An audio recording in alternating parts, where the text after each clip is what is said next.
Hello,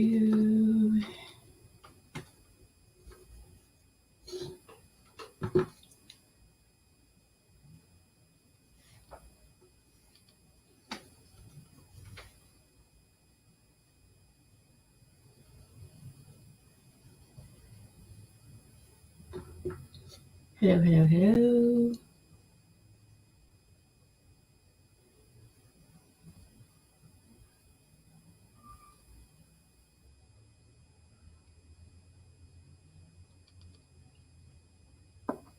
Hopefully that does not fall off. Oh, welcome to Words Have Power. My name is Shelly. Hey, Shamir. Hey, Josh. Hey, Caddy. Is it Katie or Caddy?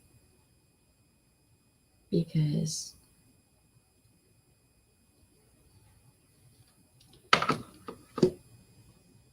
I just had a... thank you, Shamir. Okay, I have to share on things.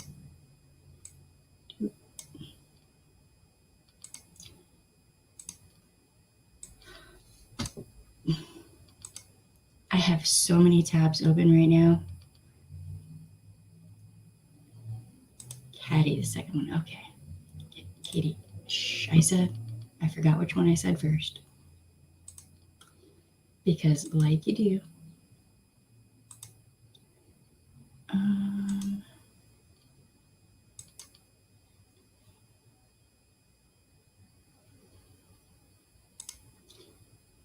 Hello, Colleen. How you doing?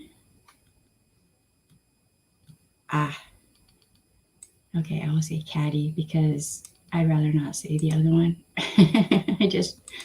That's okay.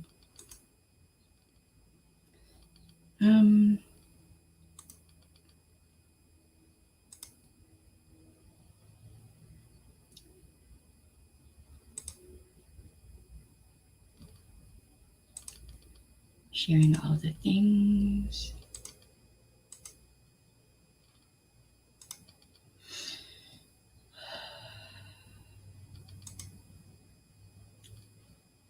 Facebook is being weird. This may take me a second because what's new? I mean, what the?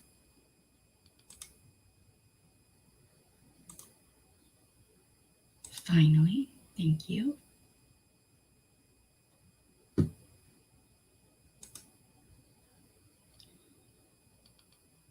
Yeah, no, you don't. I don't think anyone wants to be affiliated with her. No.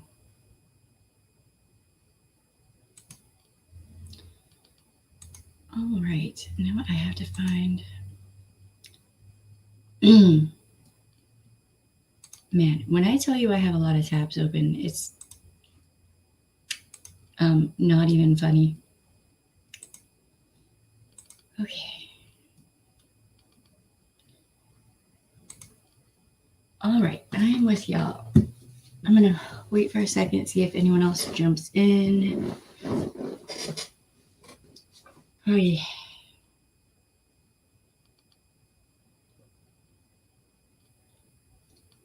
Yesterday was a day of ridiculous amounts of research.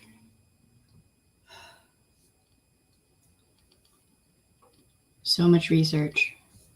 So much going on.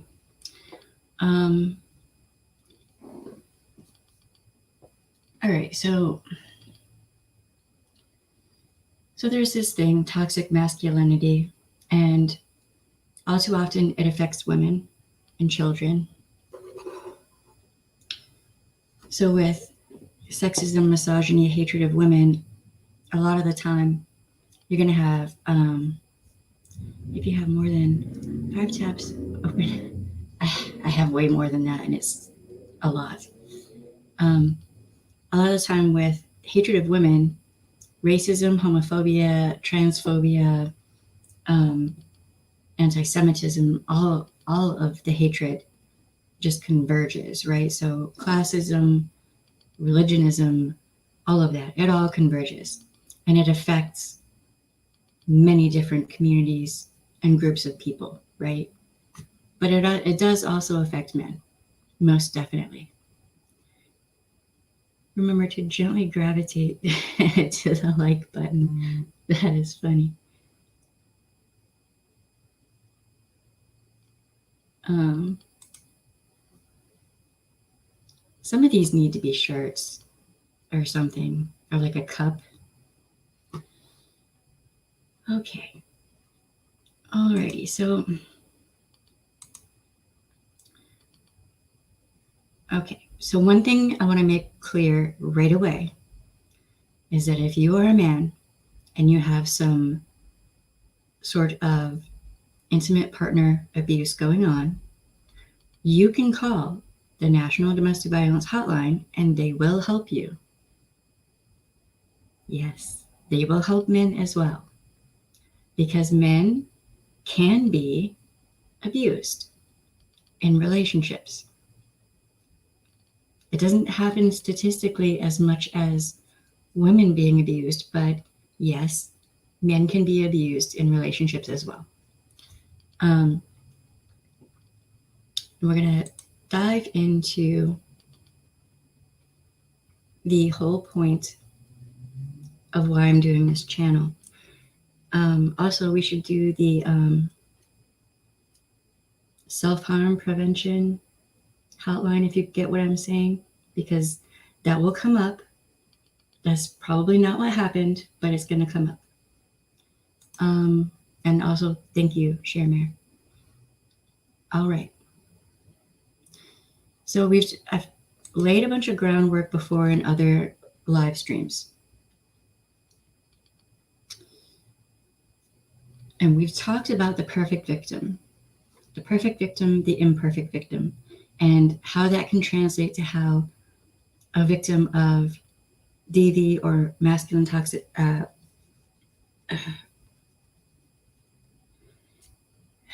male toxicity can affect victims of violent crime, right? Men can be considered imperfect victims as well. And just as with women, if you're a man and you're not the perfect victim, then there can be fallout from that.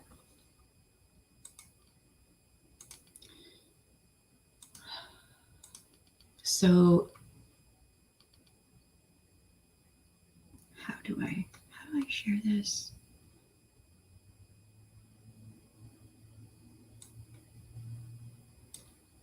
No. I have to get my arrow to where I can.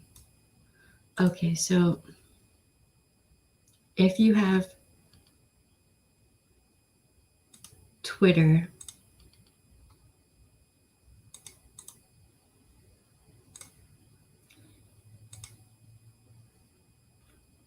we're going to be talking about a man named, hold on, I have to go over here and get his name.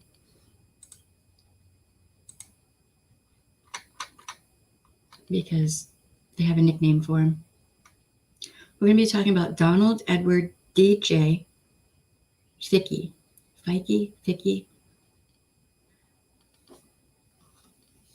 So, 27-year-old man, father of 3. He struggled with substance abuse.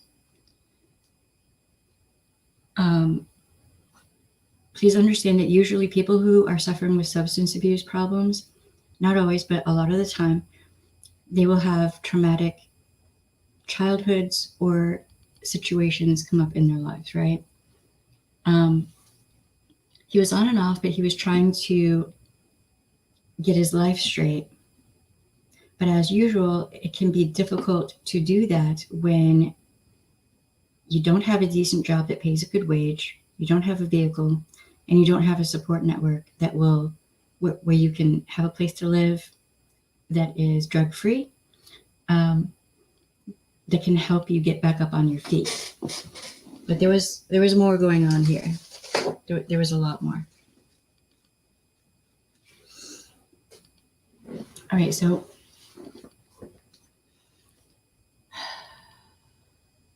This young man was married to a woman. She was the mother of his children, and there's another person involved who was obviously a toxic man. Hey, Cindy Lou Who, how you doing? All right, so the other man's name is Mike. There are two men involved in this situation. There's a wife and two men. So DJ was trying to get his wife to leave behind the substance abuse because they had three children who were with his mother. And he wanted them to get their life back on track, take care of their children, have a decent life, right? Unfortunately, the place where they were staying, there was from every article I've read, he's a known drug dealer, all right? And he decided that, sorry, I got a hair in my mouth, that he was going after the wife, who, from what I can tell, there's some sort of traumatic situation with her. So she has a substance abuse problem, and if he's the drug dealer, the provider of whatever, then there's a power imbalance there, right? He's decided he wants a relationship with her, and he wanted DJ out of the picture. And this is brought up in all of the articles, everything I've seen, all the material, but also there's a lot of evidence out there, a lot. Here. All right, so it escalates. This escalates over time, and it's obvious there's an escalation of this guy Mikey being violent toward DJ, and trying to take over and control the wife, where she will go, who she talks to, her life, etc. Okay.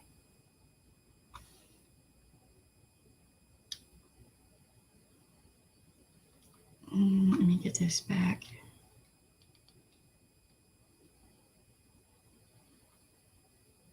Mark. The guy's name was Mark, not Mike. Sorry about that.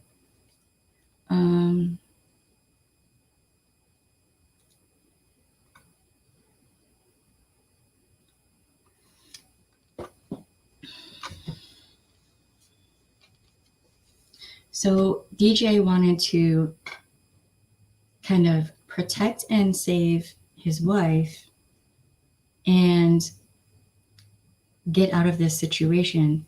But how do you do that when you don't have any resources, right? Okay. So things escalated to a point with the violence with this Mark guy.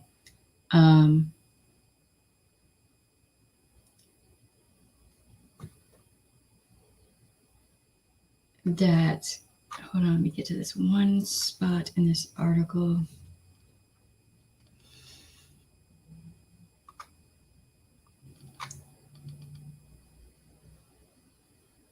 So DJ starts reaching out to family, friends, pretty much everyone he knew, saying that he needed to find another place to stay, because his wife had gotten back together with Mark.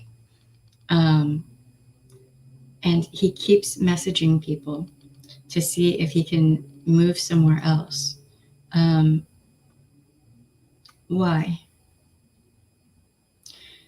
It was becoming, I'll put the links to all the articles in the description, by the way.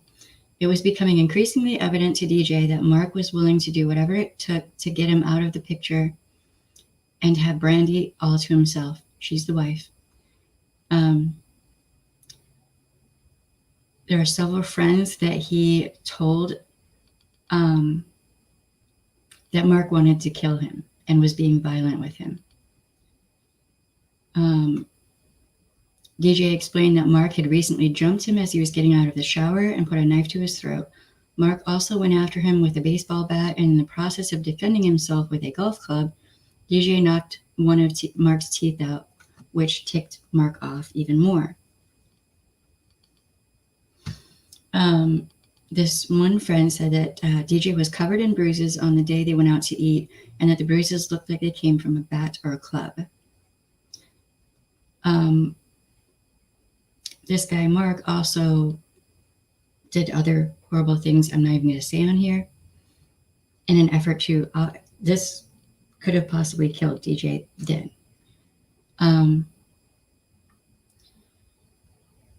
Okay.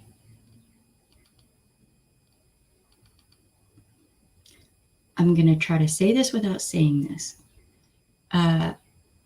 If you are right-handed and you try to injure yourself, you're usually going to use your right hand, not your left hand. So if your remains are found, and you are harmed, and it's said to be suicide, why would you have used your left hand, is what I'm saying. So I'm going to...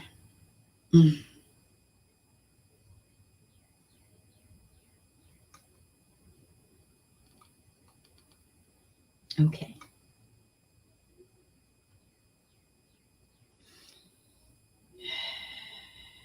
So early in the afternoon on October 3rd, DJ began texting friends, asking them to help him get away from the property he was living on.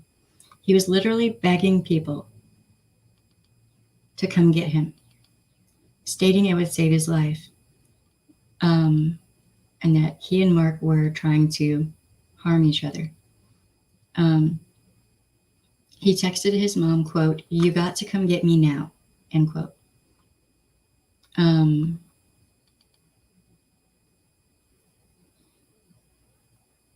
At 1:12 p.m., a call came into Walker County 911. It was from Mark. He said he needed an ambulance immediately because someone had killed himself by shooting himself in the mouth with a shotgun. I'm sorry, there's no other way to say it. In total, 3 separate 911 calls were placed. In this one article, they actually have a link where you can listen to them. I will not. I'm not going to listen to them. Okay, so several things. Apparently, dispatch told Mark or someone,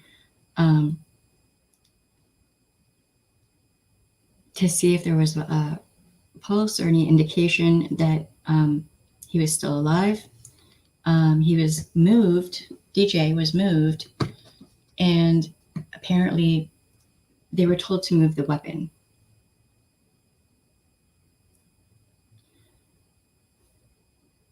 It was almost immediately ruled a suicide.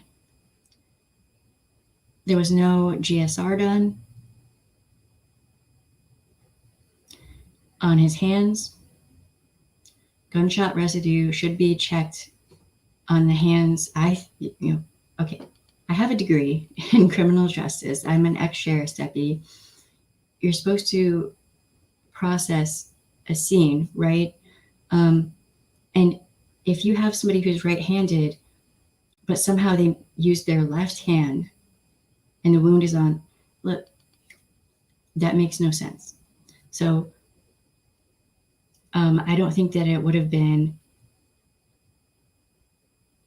a ridiculous thing to check for gunshot residue on his hands, right? Okay. So it was ruled a suicide, but that has actually been changed, which is pretty rare. It was changed to undetermined, and apparently they are investigating now, which is a good thing, and they should.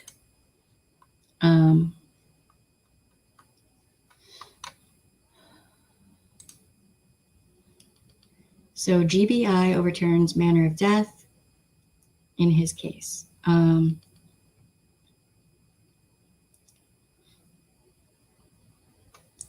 this other article, it says that evidence of the crime was covered up. Um,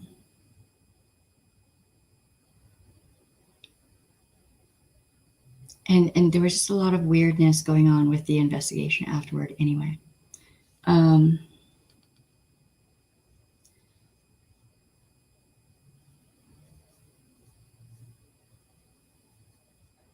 So GBI shared with his sister that after further evaluation in DJ's manner of death, it is undetermined, and that examiners did not have enough evidence to rule his death a suicide. Right.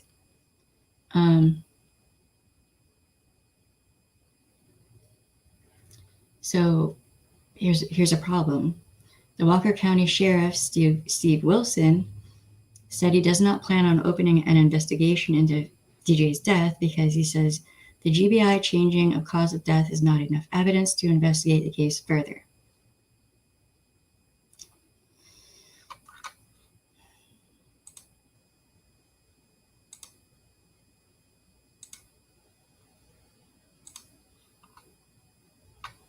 Okay.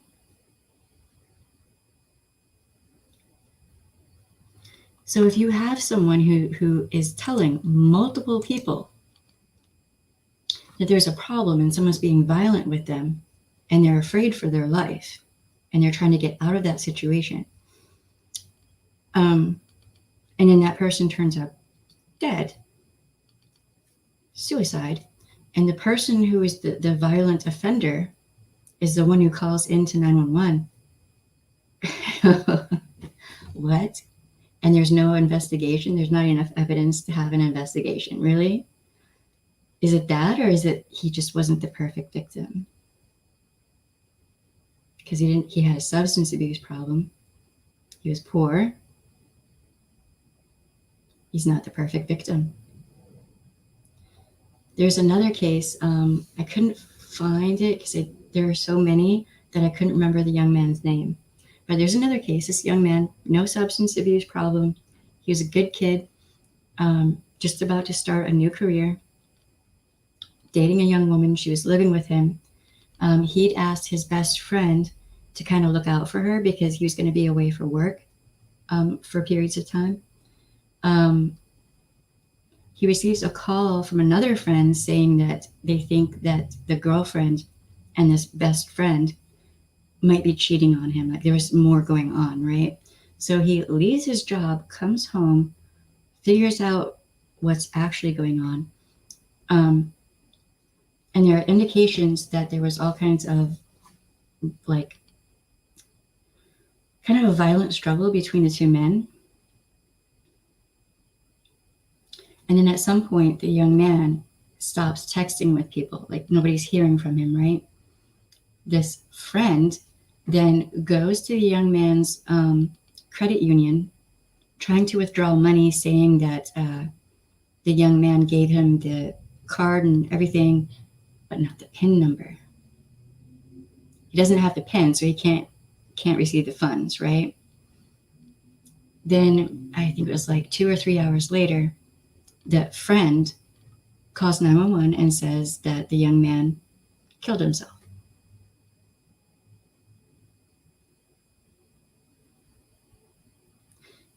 So there are many cases out there like this where toxic masculinity has a direct negative effect on men. Now, a lot of times people will blame the woman in the situation. But I think we need to re-examine that and understand coercive control, targeting, love bombing, grooming, the whole shebang.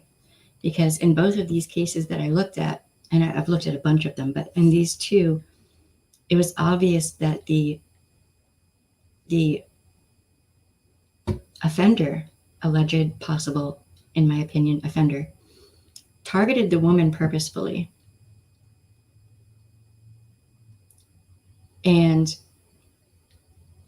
it almost seems like a kind of I'm going to take what's yours like dominant territorial type thing, right? With another man. So with DJ, there's a on Twitter, and I think it's also on Facebook, all over. And there's a website. Hold on, let me grab that if it'll let me.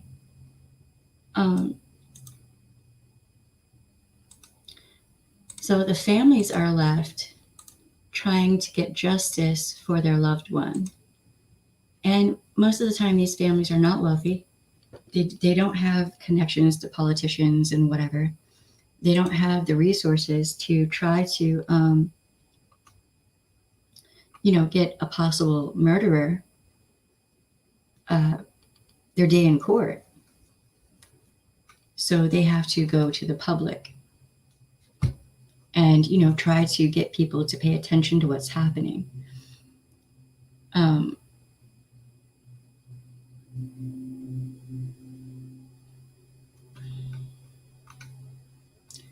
So you can look this up on Twitter, Facebook. They have a web page right there. And I'm going to try to find that other case. There are just so many that sometimes it's hard to keep it all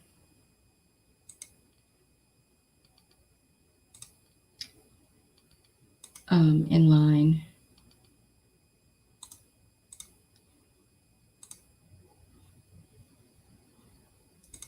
Let me see.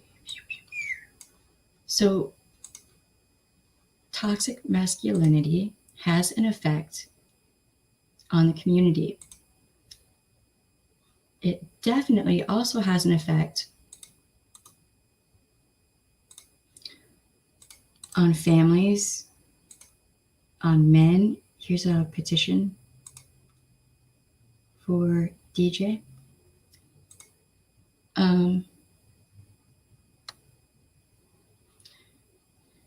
I can't X off these tabs yet because I have to put them in the description.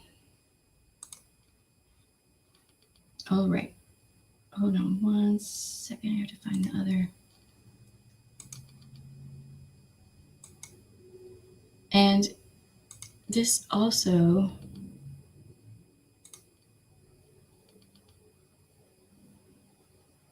any second.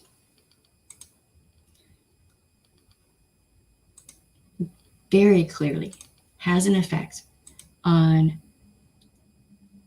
queer men, gay men, pansexual, bisexual, trans. It has effect, and if toxic masculinity has an effect on queer men as well, very much so. So right now I'm going to talk about Matthew Wayne Sheppard.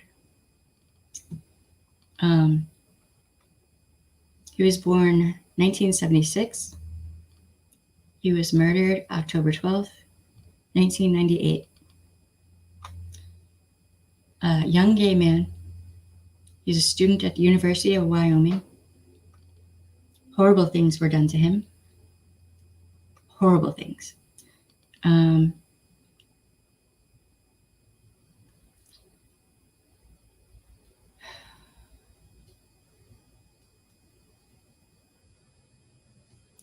So this is a situation where the offender said, supposedly, that Mr. Sheppard made sexual advances toward him, or he thought that Sheppard did. So then, therefore, that meant that Sheppard should be murdered for that horrifying crime. That's toxic masculinity. And if I wanted to sit here and tell you about all the cases of trans women and trans men being attacked and murdered by men, I could sit here all week long. We could just make this the longest live stream ever. Toxic masculinity has an effect on women, on men, on queer people. And I'm hoping that maybe some people will see this and maybe think about it and consider why exactly this is still a thing. in our so-called civilization. Shepard's family at least had a little bit of closure with this because the two offenders responsible for Shepard's death, murder, each received 2 consecutive life sentences. So that's good. Mr. Shepard's murder also brought national and international attention to hate crime legislation at both state and federal level. The U.S. Congress passed the Matthew Shepard and James Byrd Jr. Hate Crimes Prevention Act,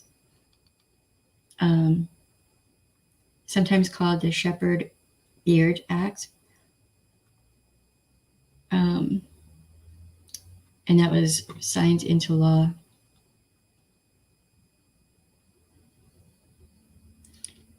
in 2009.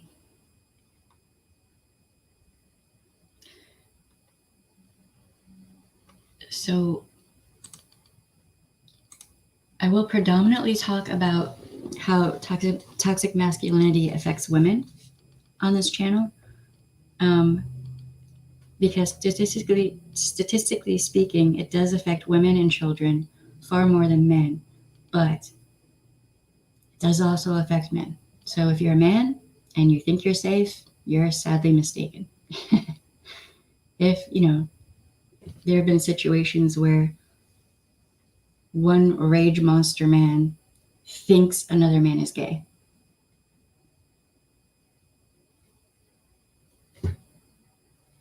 Just saying. All right, so y'all want to talk about this?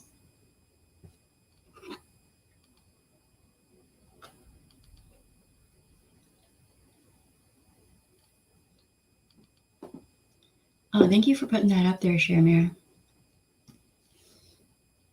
I have so much stuff to put in the description that is not even funny.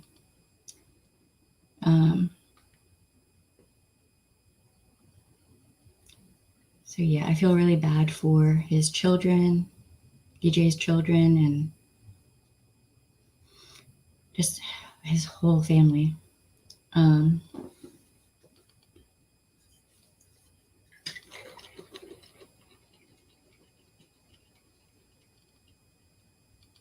How's everybody doing? Is everybody okay?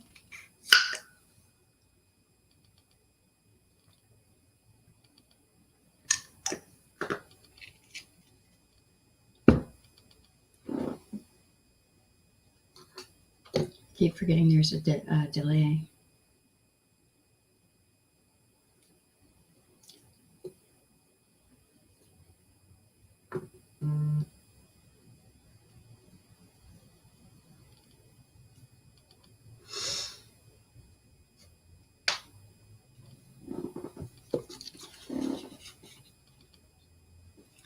Is there any reason they didn't check on the residue on the man's hand for? That's what I'm saying. I mean, I can't speak for every jurisdiction, but I know that in many of them, if there's, there are things that make you think, right? So if a person is right-handed, but they used their left hand, that doesn't make sense. That's not instinctually you use your dominant hand for things like that, right? So it doesn't make sense to me. They should have checked for residue. Not every jurisdiction does things the same way, but there are certain things with forensics that are just like basic across the board. These are what you're supposed to do, things. So I don't know. It doesn't make sense to me. Being lazy, not caring, but there are a lot of suicide cases that I've seen, where they didn't check for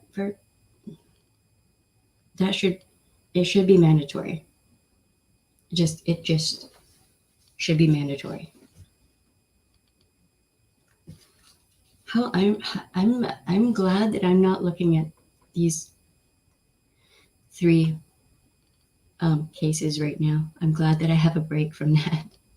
But I feel like it's a point that has to be brought up, right? That men are not safe from toxic masculinity at all. They may, Y'all men out there may think you're safe and nothing will happen to you, but you never know. Hold on, I need to put those up for, sometimes it takes a while for the chat to come up. So, toxic masculinity is a huge problem across the board, and yet men don't see the issues. Well, majority of men don't see it. Some of us do.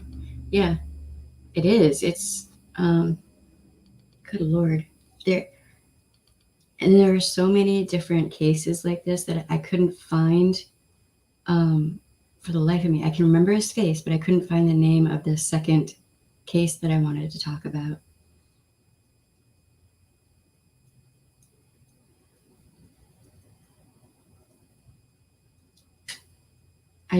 Can depression stop someone from liking you? I don't know what you mean by that. You'll have to clarify that question. Also, I'm not a counselor or a therapist, so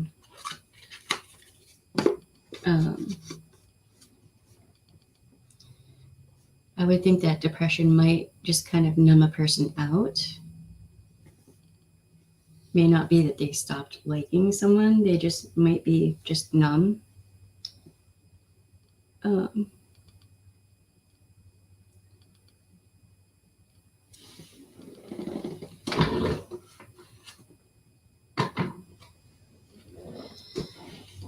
So, boy, there's a lot to that DJ case. There's a lot wrong there.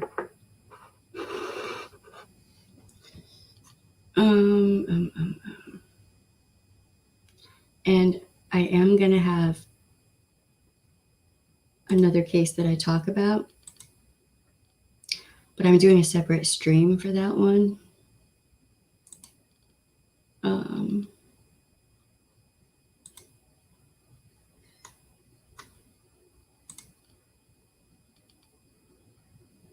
I have so many tabs open.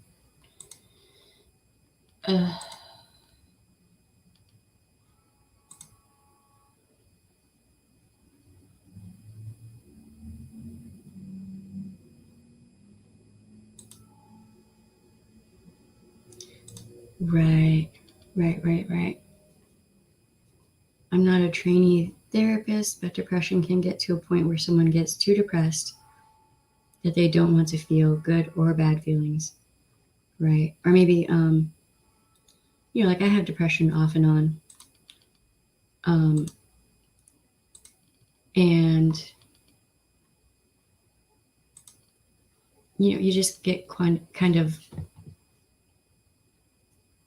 it's hard to explain. You don't stop caring about people. You just feel numbed out. I don't even know how else to put it.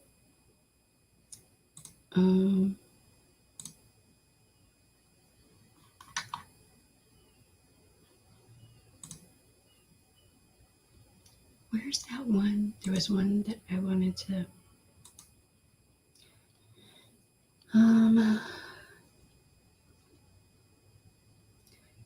I mean, if depression numbs someone at the point the person is unable to feel for others, maybe that would be a better question to ask to a therapist or someone like that. I can't really answer that question. And if you are depressed,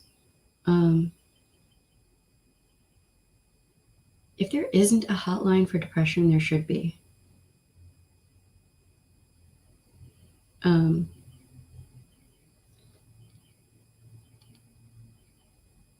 Because I feel like so many people are depressed lately, especially after the plague and everything else, that I don't know. How are you feeling, Mattias? Are you okay?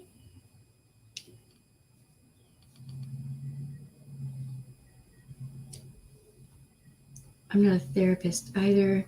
However, I have heard people tell me they numb toward things, activities, takes away, say, the compassion for others in a way. Right.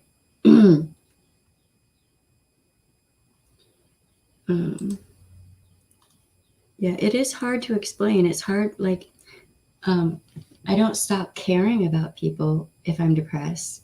I still take care of the people around me, but I don't know. It's hard to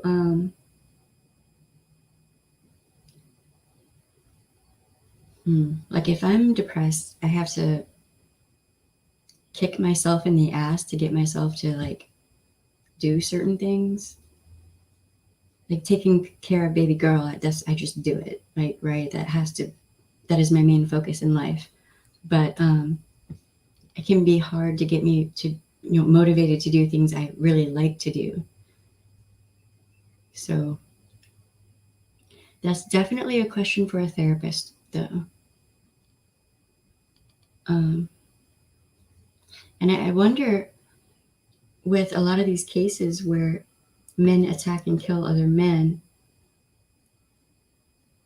like, what's going on there with the psychology of that? What, you know,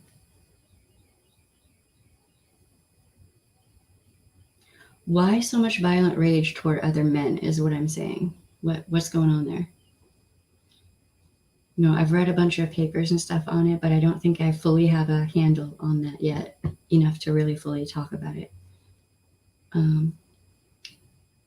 Hey Josh, do you want to just come up on panel? It might be nice to have a man's point of view on this. I don't know if you're down for that.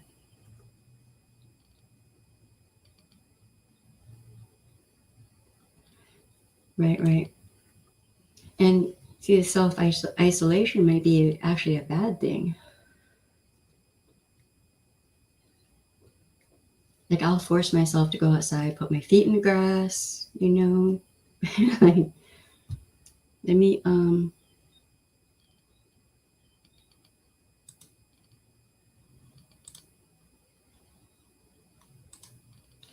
on one second. I'm actually really glad that you came on here for this live, because, I can speak of things from my perspective, but I don't know the perspective of a man, right? So,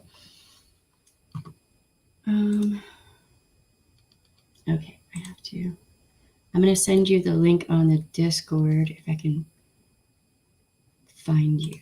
Give me 1 second.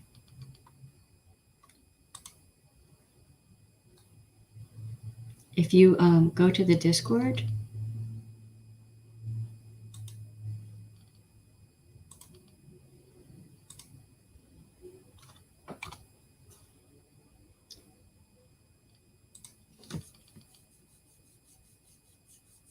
I mean, as many times as you've had me panel on your stream, I'm just saying.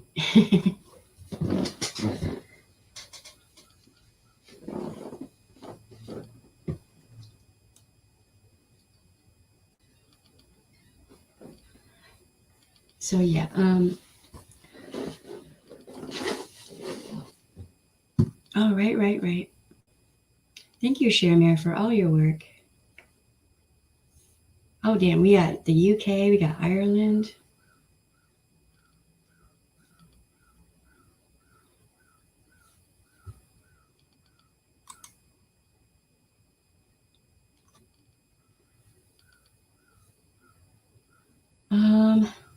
Yeah, I mean, you might lose interest in a variety of things, but I mean, depression can be overcome. It's not easy, And is it like depression from grief? Is it depression from you lost your job? Is it, depression can come from different things, right? Is it, I don't, your relationship broke up, or maybe your partner isn't listening to you?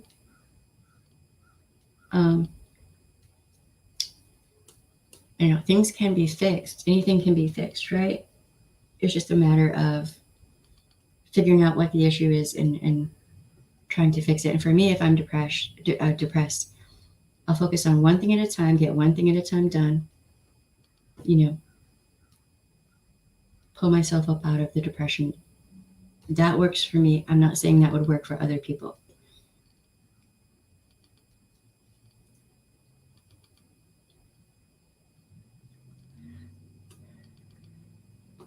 Hello to everyone who's on here.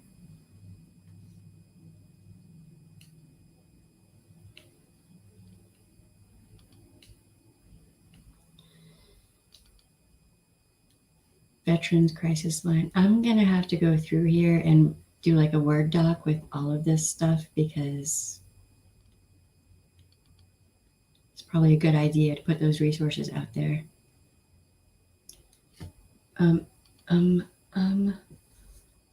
Hey, Leanne, how you doing? What's up? It's good to see your face in a small little circle.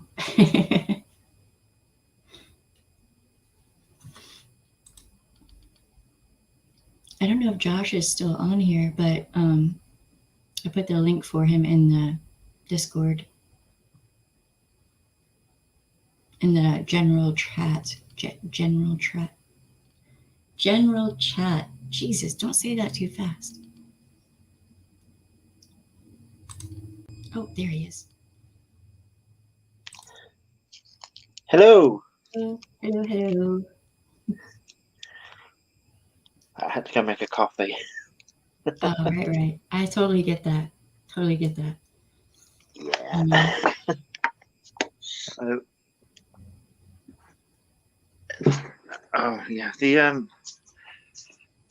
the toxic masculinity is a very interesting topic in relation to the subject matter. As a man, I see it happen a lot. I think it's an ego thing, I think.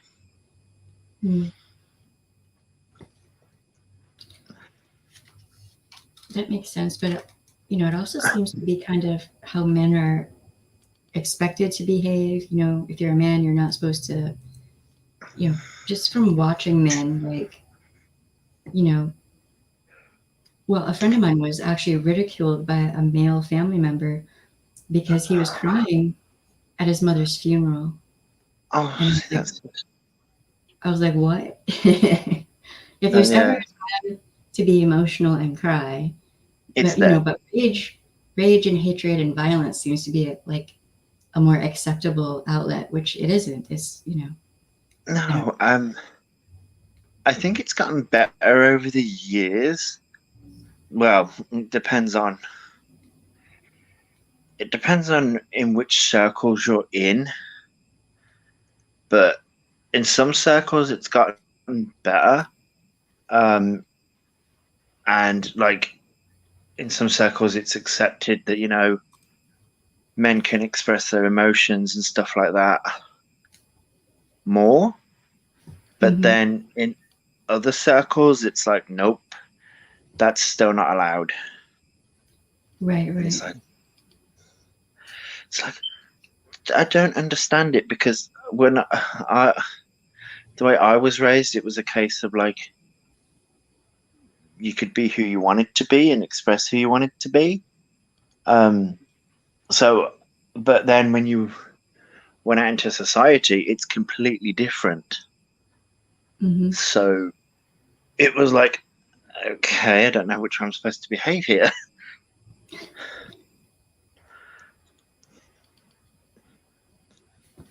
Yeah, it's weird that I don't know. I guess because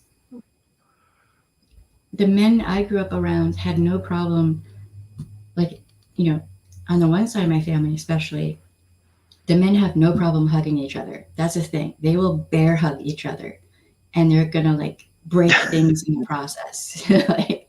like yeah, like one brother will hug another, and then it's like, you're gonna get a kiss. And so they have no problem showing positive, loving emotions. Um, and that's just what I grew up around. Even on the other side of my family, my grandfather, because there were very few people on the other side, the white side, very few people. Um, Yeah. he was a man in a sea of women, is what it was, and me, a little girl. But he had no problem showing positive, seeing him interact with his friends. Yeah. So, but then I see these other men in other settings, and I'm like, why are you just a rage monster? What is even that? That's not macho. That doesn't make you look attractive. No, it doesn't. It really, I mean, I've got there's I was saying this in my live last night. I've got two younger brothers, and it's really interesting how all three of us are completely different in that regard. Because you've got me, I'm very laid back, and I c- I'm very like expressive, and like when I was younger, I had anger issues and stuff like that, but I sort of mellowed out as I got older. Um, and then there's the middle brother who's full of anger constantly, and then there's the younger one who's a lot like me, very mellowed out. So it's very strange how that works. I think Mm. um um so I've just read I actually pronounced Katie's Kate, oh, I'm gonna pronounce it wrong again. I Kate, just keep pronouncing it caddy because I don't want to say the other word. I yeah, don't want to. no, Um, no, that's you messed. don't know. That, yeah, I've just read it as well, and I'm like, oh wow, that is That's messed up. That just shouldn't happen. Yeah, I mean, man, there was one guy who, when I was in law enforcement, he would roll through Mag Court and he would have marks all over him and obvious he was abused, obvious. Yeah, um, yes, men can be abused in an intimate partner relationship. Yes, yeah. um, it's rare. It's more rare than, well, men coming forward, I should say, is more rare. Um, I think the issue with that is men have a problem coming forward because of the way that society's set up. yeah, It's people laugh at it and make jokes about it. So it's sort of like that's the reason why men find it harder to come forward because, like, me and my partner are actually having this discussion a few days ago, and he was like, men find it hard to come forward with things like if they went to the police station because the police are just going to laugh at them because it's like, well, men should be able to handle themselves. Is the um, assumption?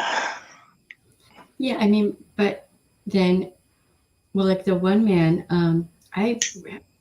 it's Nolan, so I've run into him a few times after working in law enforcement. Um, and the one time he was still with his abusive partner, and I was like, "Why are you still with her?" Um, and he said, "For my children. She'll take my children away." Yeah, that's another issue. Is a lot of courts favor the mom in the situations.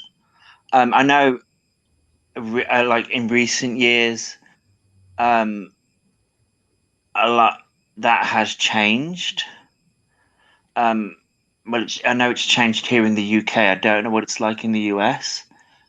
Mm, Um, it's changed a lot here in the UK, and fathers have a lot more rights now here in the UK. So as it's not as like black and white in that sense. mm. Um, In the US, it's getting weird. I'm seeing more and more cases of abusers, and there are actually handbooks for this out there. Um, what? I may be, I may be doing some streams on this where abusers are using family courts to further abuse their victims by taking their children away. Oh yeah. Oh, yeah. Not gonna mention her name, but she's been doing a lot of tweets recently because case with a there was a case of a father who used a child um, to get Yeah, back at the other one and used the yeah. There was a whole thing, um, and it's I just mean, anything that that particular person says, I have to take it with a grain of salt and just move yeah, on. yeah. Unless I myself, I'm I know, not going to but believe what she says. yeah, I know, but yeah, but it was sort of like a oh okay because it was like one person was using the courts to get back at the other, and I'm like, oh, okay, and it's quite a serious case as well. So I'm like, Yeah, it's I know the case you're talking about, and there was just a lot from both parents, like on both yeah, sides. there was, yeah, because I looked into it a little bit. I don't particularly like looking into those kind of cases Mm, myself, me so I'm either. like, Yeah, so, but yeah, they, yeah, me either. But I mean, it is. Uh, I'm seeing more and more in a lot of the like newsletters and stuff, and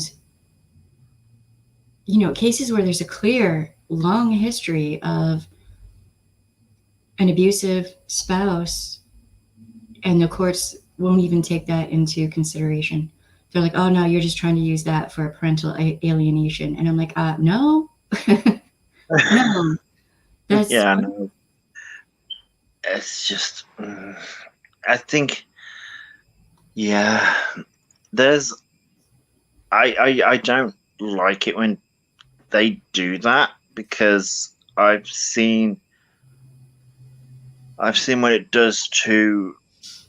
I've seen it on the other end when a mother has tried to use um, the courts and things like that against a father, and the father's had to go through court and all that kind of stuff, and what it did to him. Um, so it's just when you're trying to use a kid as a weapon against another parent, that's where I'm like, no, no, you, I view that as abuse. That's abuse to that child. yeah, I don't yeah, agree with. I don't agree with it at all. Um, Uh, yeah, they, yeah, they do, they do favor the the women in those cases. Um, they're getting better in, I suppose, being objective would be the word. well, they Um, should be. I think if there's no clear history of abuse from either side, then both parents should have equal.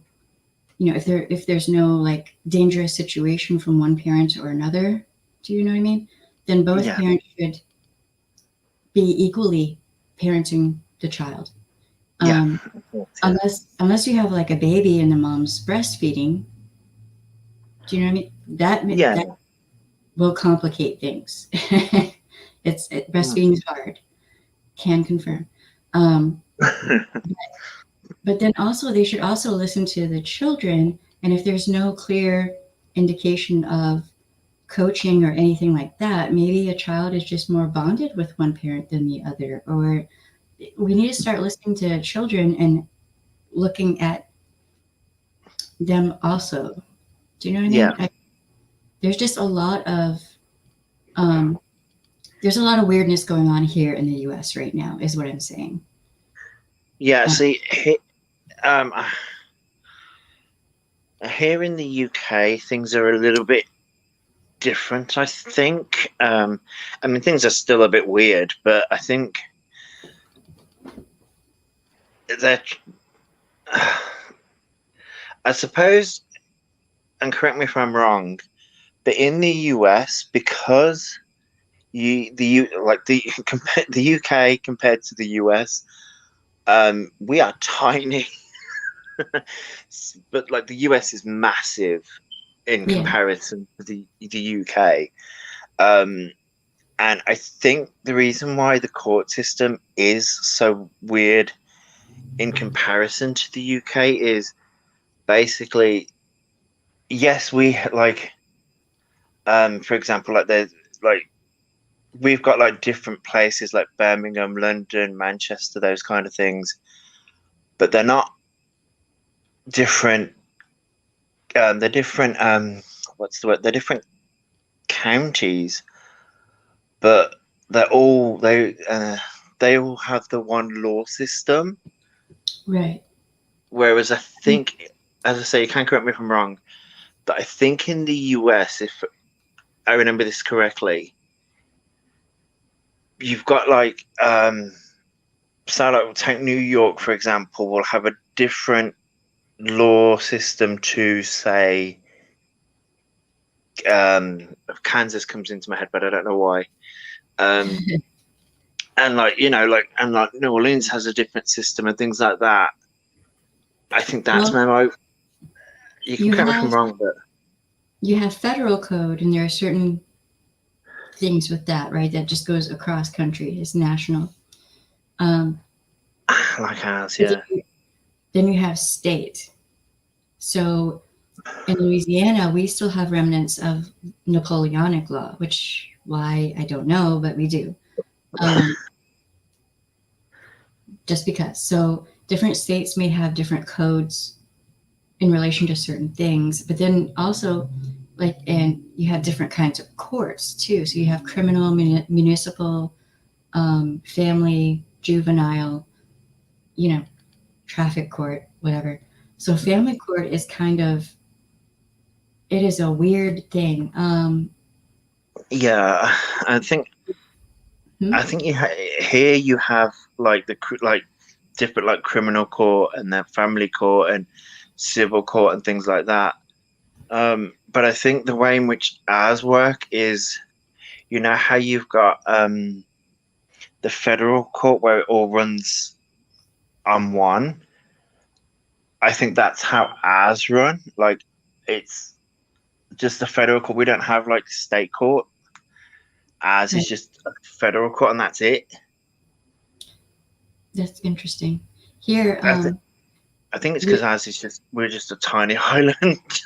mm, I mean, here, there's the, the whole thing with states' rights, which I get, it's fine, but there are certain things that I think should have more like a federal code attached. So Mm. if you are getting divorced and there's a mountain of evidence to show that there's been domestic violence, and you've got pictures and videos and witnesses and police reports and all this and that should be taken into account Oh because yeah, truly. right, domestic violence, usually the offender is going to repeat offending with other partners, and those children might see that, and that is abuse. I think that children who view domestic violence are being abused. Even if they're not being hit, they're still being emotionally and psychologically traumatized from witnessing Yes, that violence. So, yes, I agree. in an effort to protect children, um, like there was one case, this is part of the reason I quit the sheriff's department because I was so disgusted. There was a small period of time where they would arrest both the offender and the victim. And I was like, what are you doing? And Okay. this woman was sitting in my courtroom, and I'm like, she needs to be in a damn hospital. Like I called my CO. I was like, I'll quit right now. I will quit right now. I Yeah, wow. will, Oh God. I was like, I'll be gone in like 5 minutes if she's not taken to a hospital now. Like, what is happening? And Wow. So, it's a lot of it here in the US has to do with how prosecutors are deciding things will go, or how a family court judge, or, you know, there are just too many fires and irons in the fire, and there should be federal mandates like code in place. Like, you can't arrest a victim just because she's a victim of DV. You, that should be. Yeah, yeah. That's a bit strange. It's like what? Yeah, Okay. there was a lot of public outcry, which is why that was only around for a short period of time. Yeah. Because someone let people outside the courthouse know that was happening. I have no idea who did that. Yeah. Wow. Just wow. Yeah. There's a lot. I don't know why. I don't know why she was arrested. To be fair, I mean, he should have been arrested, but she shouldn't have been. Some prosecutors have it in their mind that they want to make sure the victim will, in fact, be a witness, or will carry through with the case, which is BS. The state can take up the case, so that the victim doesn't have to worry about it. So then the offender can't pressure the victim to drop the case. The state has taken it up, right? Yeah. Um, But I, then, but you I see think. Hmm? the thing is, it's like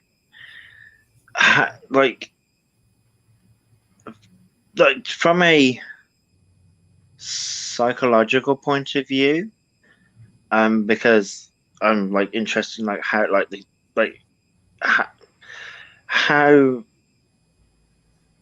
in that situation, like should I put like try I like to well I don't like to, but if I put myself in that situation and I was that victim, um I would feel even more traumatized for Yeah, arrested. yeah, and because Being arrested is another form of yeah, trauma, and it's like, uh, do these prosecutors not realize what that does to somebody who's a victim already? I think Um, the person was so completely detached from the reality of domestic violence or violent crimes against women that he couldn't. He just, it was like whew, there was no connection, and I was just like, what in the f? Like, I threw down my clipboard with the dog. I was just like, mm.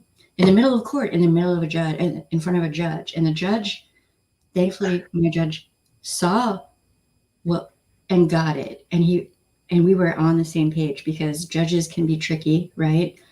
And the yeah, judge, bless him, the judge paused court because I was like, and I'm like, I got something to take care of. And yeah, that was I, not something I was supposed to do, but I did.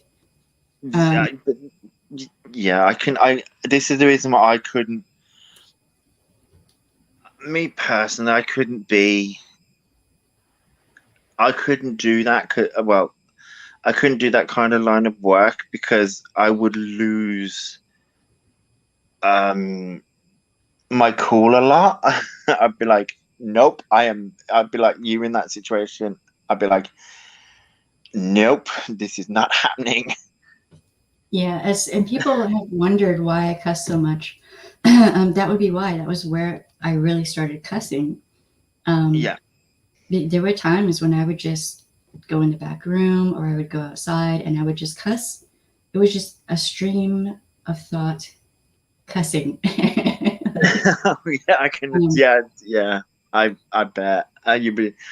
Mm, and then working as a victims advocate, like, um, maybe people don't realize this, but you get really overly stressed in a way. And like, there would be times when four or five of us would be hanging out, like at a hospital or whatever. And every other word was a cuss word. There was cursing, Yeah, hexing almost going on. Like, yeah. you're not anywhere near like, victims or anything, but you're just blowing off that steam. But in that line of work, you need to. Yes. It's like your own version of like basic therapy. It's like you've just either read what's going on, or like you like read the file and like you spoke to the people, and it's like your mind is like can't Well, you can't believe what you've just heard, or you're angry for the people, and you're like, but you've got to keep that composure for the people. yeah. You've got to keep that composure in that moment. But the minute the person that you're advocating for leaves, you're like, and that person had this and had that, and I didn't. Yeah. Yeah. I mean, one of the people I worked with, she was like, this is just like, basically, we're doing like screaming therapy and like rage therapy is what's happening out here. And I was like, yeah. And then one time I got so, a lot of the time, for me, I can't speak for anyone else, but when I would see what was obviously a repeat offender, they're let out. We'll keep people in prison for weed, but for Oh, violent, don't get me started on that one, because that's a whole nother like. yeah, I've got a lot of opinions on that. yeah. So do I. Oh, so do I. Many. But when I see these repeat offenders, and I'm like, oh, it's that guy again. Oh, great. They let him out again. Why? He's never going to stop. Like, Yeah, exactly. It's like, um, the one time I I felt bad for my car because I like broke my steering wheel, like part of the thing. I had to get that fixed, and then I just was just hitting stuff in my car. I was just like, the hell. yeah, Um, yeah. It's you know. because as I say, you've got to keep that composure Mm-hmm. Yeah. in that moment. But the minute the moment's over, you're just sort of like, and here comes the. This is what I really wanted to say in that moment. Oh Lord, yes, yeah.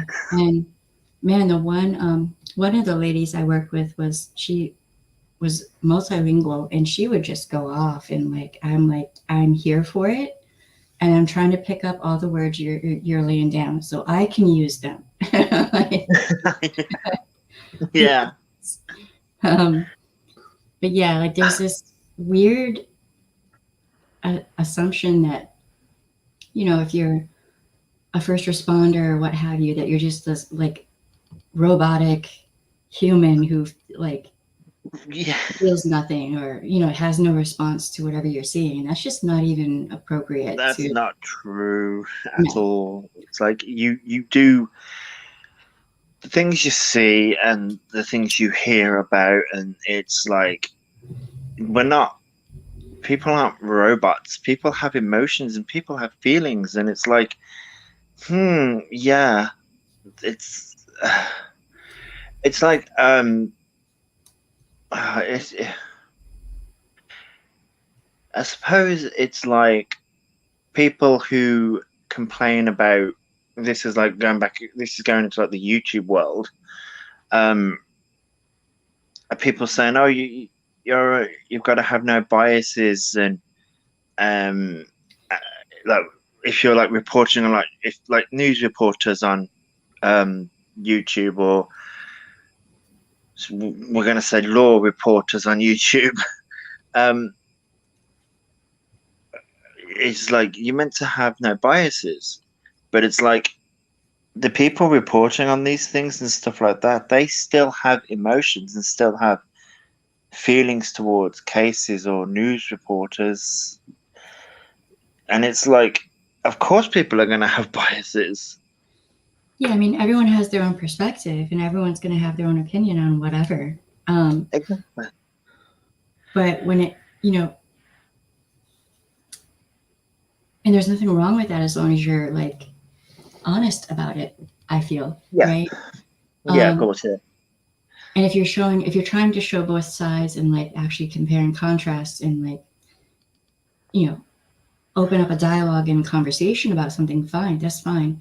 But Yeah, this goes back to toxic masculinity. it From what I does. have seen with men and how boys are treated in this culture, and how men are expected to behave. Men are not robots who are only capable of rage, hatred, anger, you know, all the negative things. Men are not robots. Men are human beings. Yeah, yeah, yeah.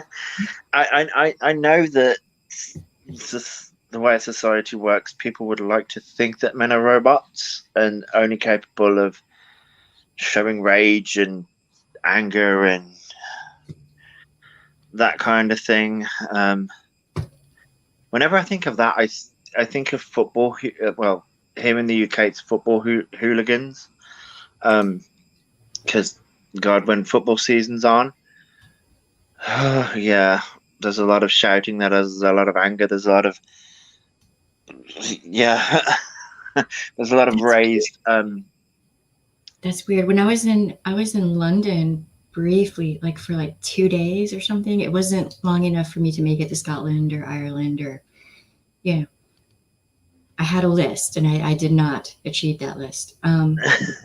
But there was some soccer thing happening. People were losing their when I tell you they were losing their damn minds, I was like, what in the hell is going Oh on? yeah, Like oh yeah, everyone they went do. from really nice and polite, except for I tried me and because all the madness was going on, me and a friend of mine were going into a club, it was a goth club. They didn't want to let me in because they thought I was Irish and they didn't want Irish trash in this club. And I was like, what the fuck? Yeah, okay. Yeah, that's mm, yeah. That was But weird. But yeah, it was insane to see how and it seemed just as an outsider looking at this situation, it seemed like all the men in England had lost their fucking minds. And I was like, oh this was the wrong time to come here. Like, oh, they do. Because right, the I'm trying to because we call it football, but your version of football, I believe, is soccer. yeah, I'm sorry. That But football, our yeah, football is totally different from your football. yeah, and I know because your version of football looks a lot like our version of rugby, I believe. I'm so confused by Yeah, I all. know. I get confused by it Just all as well. But to me, it's just see my. I was never into like UK football. I'm not really into that kind of thing. It's not my thing. It's because I'm like a load of men get paid like ridiculous amounts of money to kick a ball around, and people lose their minds for a load of men for kicking a ball around. it's insane. Okay, then. Like here My, in New Orleans, we will have because we have the Saints and all that. We'll have just all kinds of tourists and just everything. Traffic goes insane. It's like um, small Mardi Gras throughout the football season. And I'm like, can we just not and say we did and call it good? Like, I know that's good for the service industry here, but damn, like people fights will break out randomly because they're different teams, and I'm like, who cares? yeah, About that. Like, yeah, I know that's what gets me here is men will lose their minds over teams. Teams. I'm like, a team teams they're not lost. part of. Yeah, they're not Yeah, part of it. exactly. It's like the best example I can give is um when I lived in Birmingham, you had there's a team called Aston Villa, and then there's a team called Birmingham City, and they are literally um I suppose they're not even uh, you've got Birmingham and then you've got Aston, which are literally like a stepping stone apart from each other. So those two teams are rivals. And oh my god, when they're playing each other, it is all out war across Birmingham, and it's like you just don't go outside, just don't. But that's I'm I'm like just not. that to me. That's male masculinity because it's like the way that they fight and argue over a team. It's like why? Oh, Never understood it. I'm not into football or sports or any of that, except for like martial arts and archery and stuff like that. Where like in fencing, you have opponents, but people don't lose their damn minds and like riot. exactly. It's just weird. I don't understand. Mm. I mean, but it's weird. It is interesting how toxic masculinity kind of pops up in It so pops many up in different. everything, which is weird. Yeah, Um, it's so. it's it's something we need to let go of some kind of way. I don't know, but Yeah, I mean, the thing is when masculinity's done, like, I wouldn't say correctly, but it's like masculinity is meant to be, um, you want to say hi? Hi, yo. hey, Hi, Jack. Marcus. I can't hear. Oh, he said hi. Hi, yo. I just realized you don't. I don't have headphones. Yeah. No, you're not on speaker.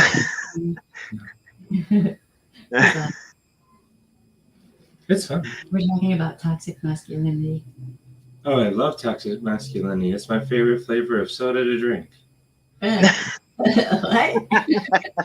I drink that Kool-Aid, toxic masculinity. You're Eh? like the opposite of toxic masculinity. Yeah, no, I'm being sarcastic. You're like the biggest goofball. Obviously, in case we haven't discovered that one by what I just said. It's one of your biggest draws. I don't have to deal with the BS. I can be a little much sometimes. Mm. You just put in a goofy, silly, jab me in the face with your facial hair kind of way. And you see, that's when he's asleep, All the time. you just shave him. Oh no, I would not shave him while he's asleep. Oh my god. That would probably end badly. That's a line. That's a line. Let's not cross it. The look on Marcus's face was priceless. Y'all didn't see it. But he was like, what? This is religion to me. Literally. Yeah, but I mean, not all of it, though. Oh no, this we can get rid of. Okay. All this little Like now? itchy stuff, yeah, we'll get rid of that some way. But this we have to keep. This optional. See, I can't do it. I've grown a little beard out, and it makes me itch. I'm like, nope. I'm like, nope, I can't do it. It makes my skin itch, but I've got sensitive skin, so it's like. Hey, allegedly, how you doing? Thank you for your goodbye. Yeah, I think it seems like toxic masculinity. It really does affect men in just a really negative way, but also queer people, women, children, elderly. Like, oh yeah, it does. It really does. It yeah. Marcus just left the room too. I'm sorry. I'll tell him you said that about his shirt. What were you saying, Josh? Oh yeah. So I was saying about like when masculinity's done in the right way, it's meant to be like in a like my partner were like, I know that like he's got my back and things like that, and it's like it's hard to describe because when masculinity is done in the right way, it's not because every man, whether he likes to admit it or not, has a masculine side and a feminine side. Mm-hmm. Just like everyone has it. Yeah, I mean, I think that's part of the reason I keep leaning more toward indigenous culture instead of European culture, because there's the whole idea of, men being men, sure, and being warriors and strong, but uh, how can I explain it? The strength comes from protecting in a positive way the Yeah, people and members of your community, and that includes other men, and like being there for people. And um, it's hard for me to explain the difference. The protecting would not be like a dominant, overwhelming thing. It would be more of a loving thing, if that makes yeah, sense. because I was trying to like do that. I was trying to say about like when masculinity is done in like the correct way, it's meant to be like protective, but not protective done like as you said, like in a controlling way Hmm. and in a domineering way. It's more of like as you say, a loving way and a supportive way. Yeah, I It's mean, not meant to, masculinity can be just as nourishing as femininity. And I think for yeah, some reason that has been kind of stripped away from men, and that's freaking sad, because all the men in my family on both sides were very nourishing and loving to me as a child. Um, so like my grandfather, he was a man's man. Okay, he fought in World War II. He was a tough dude, but he was also very protective. But um, I'm still trying to find words, because words do have power. He was protective in that I want you to be happy, but I don't want anyone to hurt you. So it wasn't that I had to conform to any mold or anything like that of what he thought I should be. It's really hard for me to explain. yeah. I know what I mean. It's like when we say um men who are masculine and protective, the mind instantly goes to that like The like aggression and anger and yeah, uh, it goes there, but that's not what we're trying to say. It's more of like a supportive role. Marcus is being goofy. I'm an angry man. Sure you So are. angry.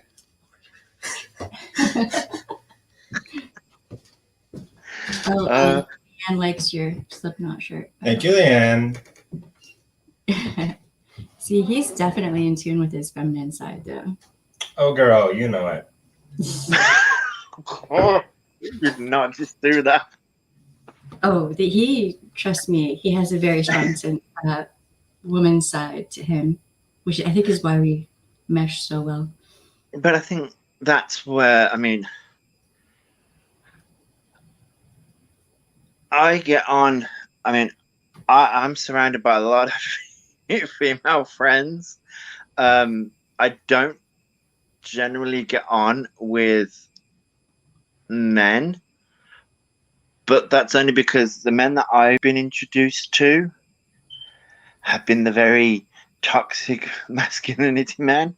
There are a few men, like my partner has a very, very good friend who's male, um, and he has a very feminine side. Um, they often joke is that he's going to like run off with him, um, but that's just because like he's got a feminine side, and you know they play with each other. Um, but I think I'm I the men that I've introduced in my life are very in that toxic realm. Um, Mhm. so I've sort of always felt more comfortable with females because I lean more towards the feminine side of things. But that's just me. And there's nothing wrong with that. This whole, when I see from men that they will try to insult another man by saying, "Oh, you're feminine," and this and that, I'm like, and Yeah, uh, that's not an insult for me. I can create and give birth to life. Top that, dude. Because Oh yeah. that's a level of pain you don't even want to know about. All Oh right. no. Yeah. I no. I Like, mean, yeah. Men like to.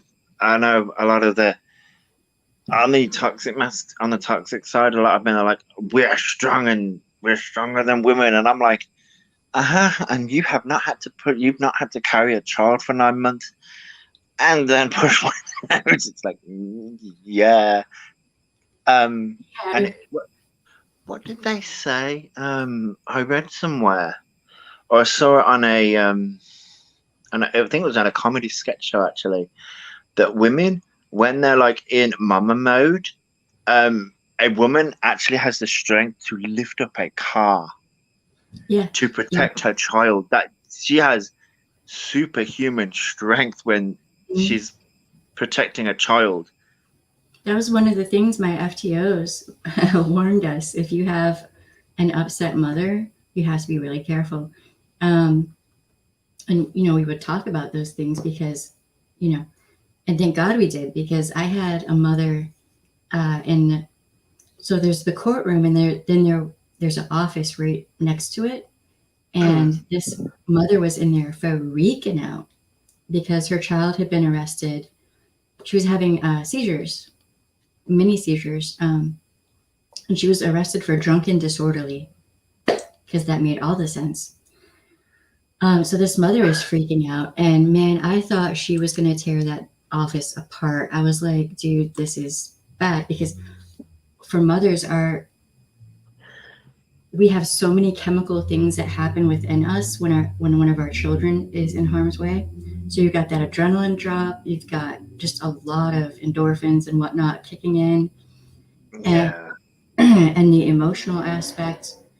And I mean, y'all have seen a glimpse of it with me when I got mad over somebody talking about my Yeah. child. I, I saw like because I was in the chat and I saw like the sudden switch, Mm-hmm. and I was like, damn.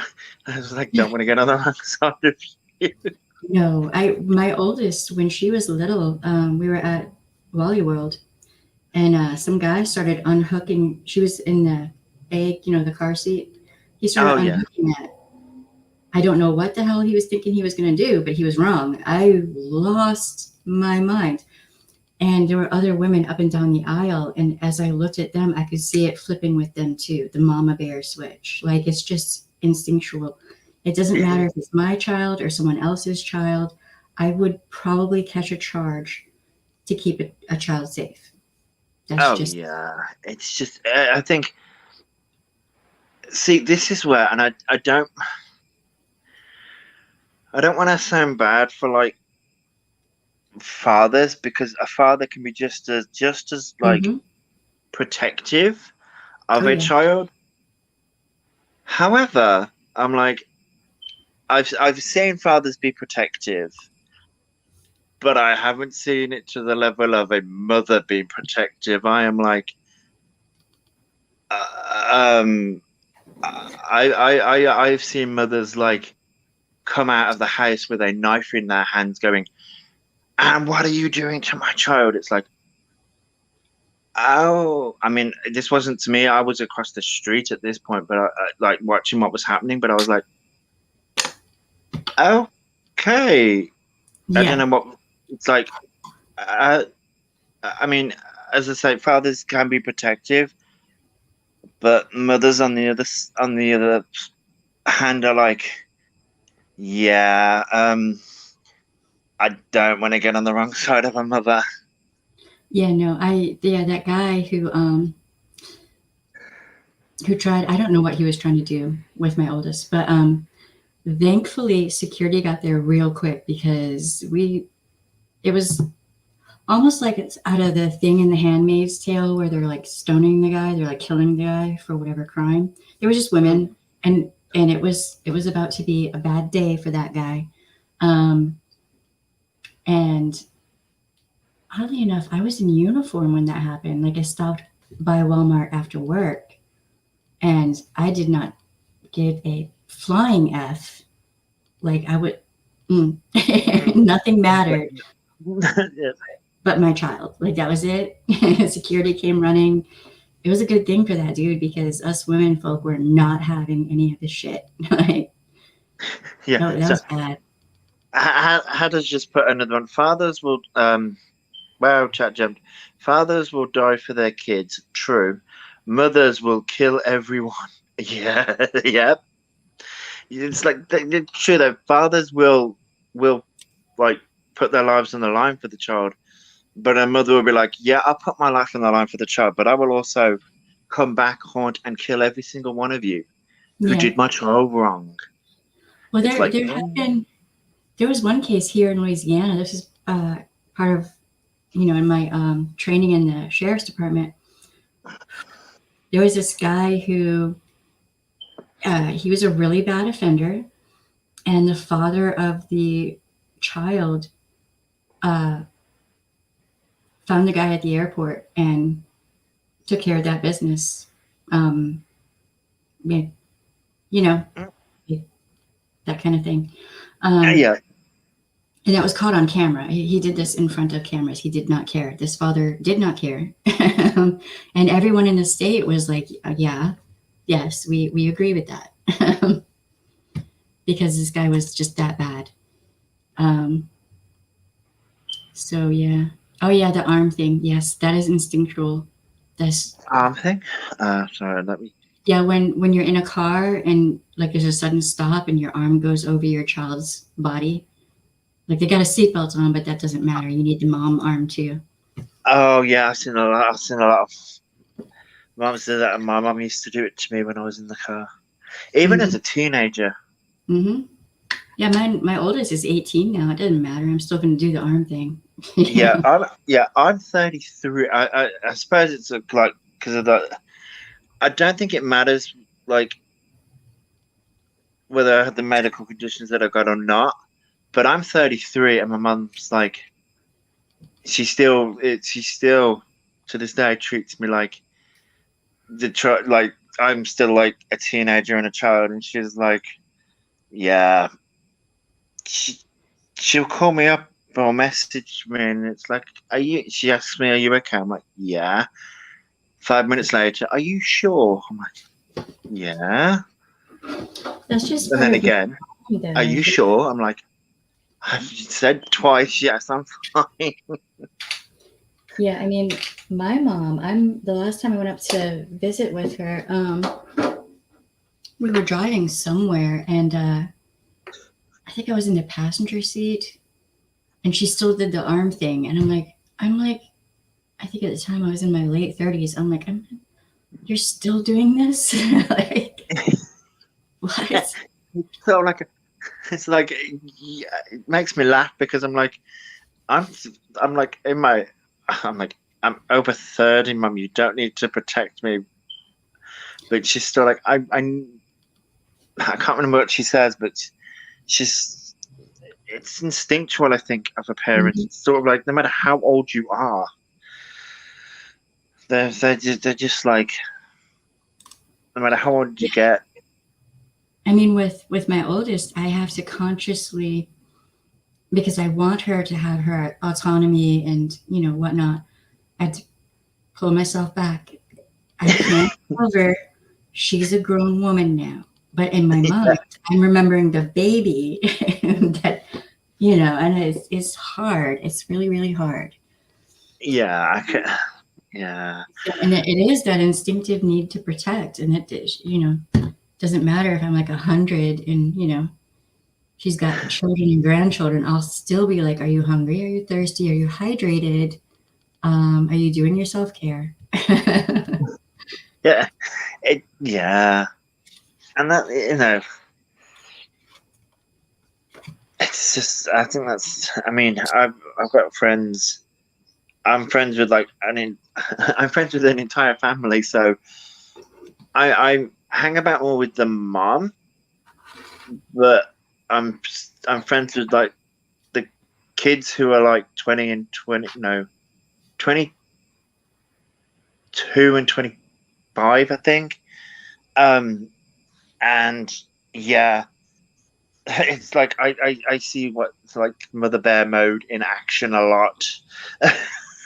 Yeah.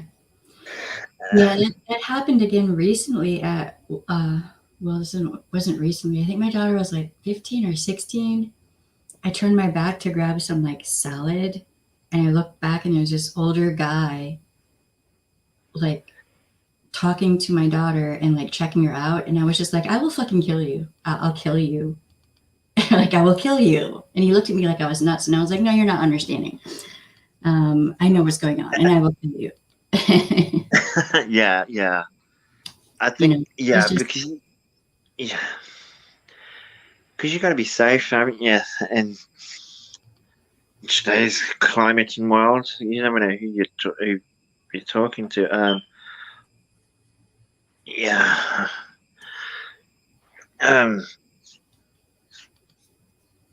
and this and that that again ties back into toxic. Well, just yeah, I think it ties back into toxic masculinity in a way mhm. because men, and this is where the men feel the. It's not all men, but It's enough of them though to make it a thing. yeah, it's enough. It's enough of them to even I'm like, yeah, even I know it, and I'm like, that's wrong because I know that a lot of men think that they have the um, right, I guess, would be the right thing, right word, to just randomly walk up to a woman and talk to her. And I'm like, maybe that woman doesn't want to be spoken to. Yeah, I mean that's part of the reason I won't go to a grocery store alone at this point, or even walk around alone because men will just invade my space, and the way I trained in martial arts, I don't let people get within arm's length of me if I don't know them, especially men. It's just the way that I was, the training I went through. Yeah, of course. And Yeah. the last time I just went to grab cinnamon, and this guy like invaded my space 3 times as I'm looking for the cinnamon, which was hidden like behind some other stuff at Walmart. Um, and then he got between me and the shelf, which there was only about this much space. Oh my god. So his face was right near my crotch, and I was like, I will, like, my knee moved. I caught myself, but he just did it so fast, and I'm like, man, and I looked at him, and I was like, you don't understand how fucking creepy you are. And all the women in the aisle, like, yes. But this is, but you see, right? Sorry. I know. I'm like taking up a lot of your time, but I'm about to go on a rant because it's like I don't. I. Right. Because I don't. I've never objectified a woman that. Well, I'm a gay man, so I've never objectified a woman that way.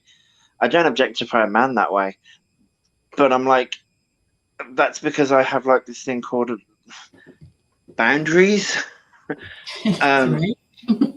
but I'm like, I don't get why men feel the need. It's like the argument, and I'm sick of seeing this argument, and I see it a lot on Facebook forums, would be the right word, or Facebook. There's Facebook group things, and Twitter is women should dress a certain way, and I'm like, no,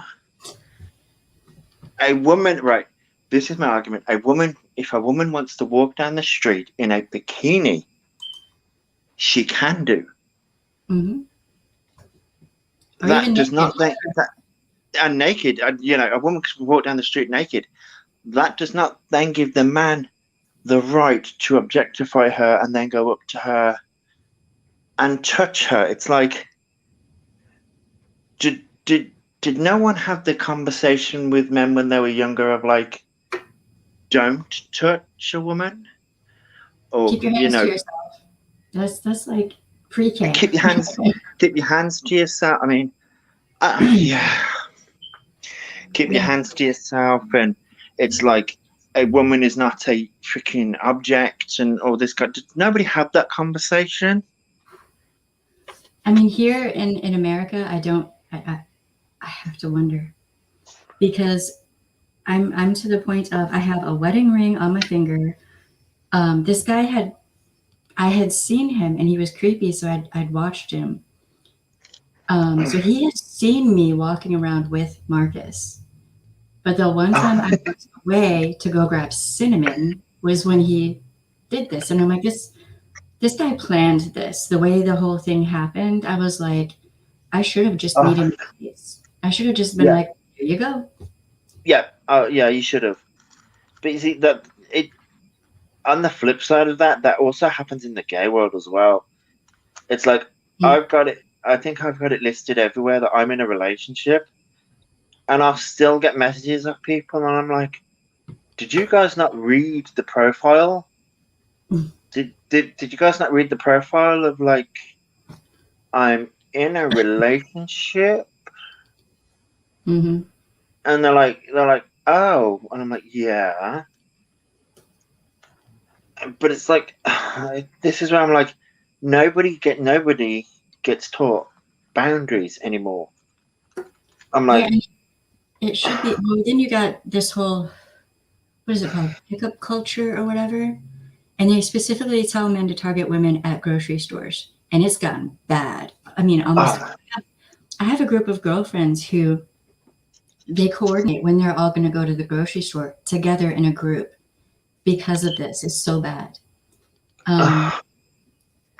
So, and I'm just to the point of being like, I should be able to go to the grocery store by myself. This is a normal errand that you have to do. You have to buy groceries for your damn house. yeah, you do. I mean, And I'm to the point that I can tell the ones who are overly concerned with what a woman is doing. If they're watching another woman, I'll follow that woman and make sure she's okay. yeah, It's like there's shark swirling around the friggin' grocery store. They don't even have anything in their cart or in their hands. They're just around and around and around. but if these people got nothing better to do, No, obviously no. They have no. it's like, I mean, I've heard of like the pickup artist culture that's been going around recently, and I'm like, damn, what have we evolved in? What has society evolved into? It's evolved into a cesspool. I'm just like, if you want to attract a woman, here's a clue. Don't be a douchebag. Yeah. Right. Yeah. Learn how to converse without being a douchebag. It all boils down to not being a douchebag. But this all boils down to also is like, treat a woman with respect. That would help. Right. It's like a woman is not. Right. First of all, a woman is not property. A woman is not an object. A woman is a person. Mm-hmm. It's like.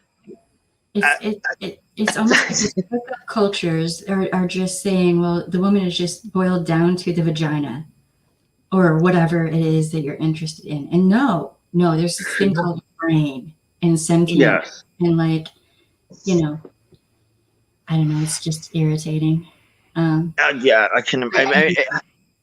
That Shermare brings up the whole conversation thing of just, I have reached the point where I typically don't have time for random men who come up to me and are like, hey, baby. And I'm like, just fuck off. Fuck off. Oh my God, they really. they Yeah. still use that "Hey baby" thing. Oh my Oh life, yeah. that still happens. The one Yeah, time but that I walked up to the local corner store in my neighborhood, and this dude was doing that at me, and the guys who own it were not having it, and I was like, first off, I have this much patience left. Second off, I have trained for most of my life in martial arts, and you may think you're a badass, but I'm full of rage. yeah, I'm like a ball of rage half the time. So, which way it's do you like want us to go? yeah, exactly. It's like yeah, and this is where I'm like, I think a what's the word I'm looking for?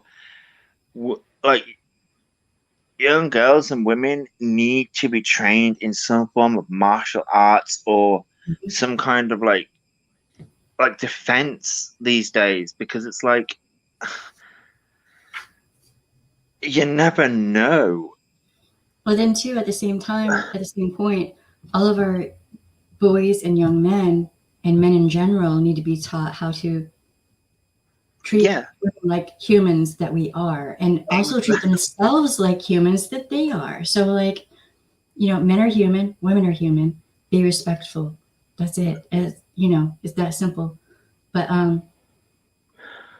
somehow we need to start teaching boys and young men that you know what they see in porn is not real. Um, Oh yeah, that bubble needs to be burst. yes, yes, because that's not reality, and that just it's not.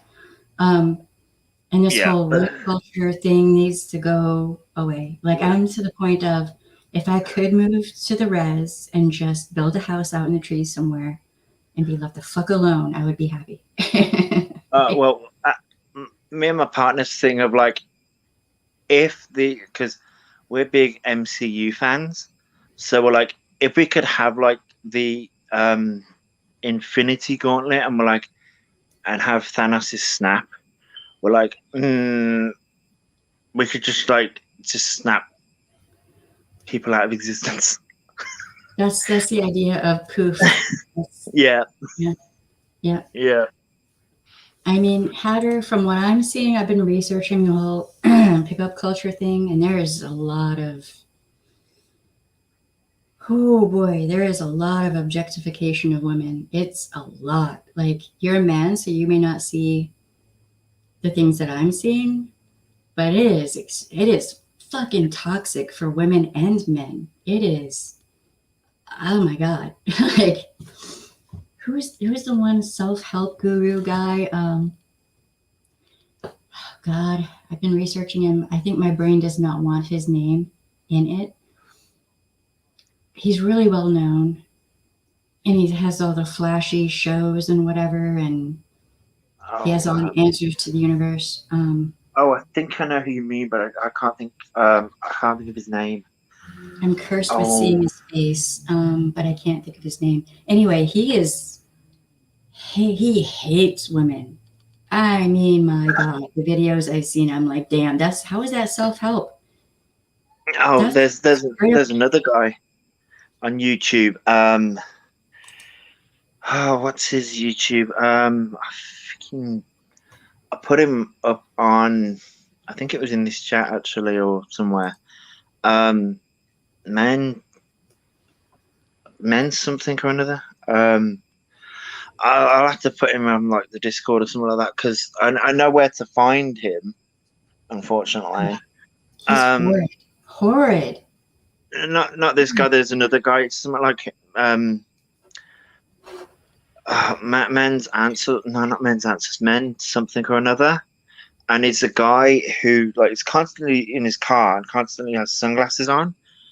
Um, and he is like, it's just some of the things that I've heard him say. I am like, that is just he is. There are so many that are just really, really foul, bad pickup lines. Pickup lines do not pick me up. They gross me. Ugh. Yeah. No. Yeah, Yes, it's a turn off. Yes, very much so. it is. Yeah. I had this one guy in that same store, and bless the guys that work there because they know Marcus. You know, they know that I'm married, and on occasion I'll walk up there by myself. Marcus will have baby girl just to get out of the house for a second, and this one guy kept demanding my phone number, and eventually I was just like, look, I'll just break your thumbs or just leave you for these guys because they'll take care of you. Like, leave me the fuck alone. If you ask for my number and I say no, there's your answer. No. No is a complete Yeah. like, just fucking get over it. See, that's another thing. People have. It's like I see it a lot on, like across YouTube, across like different things.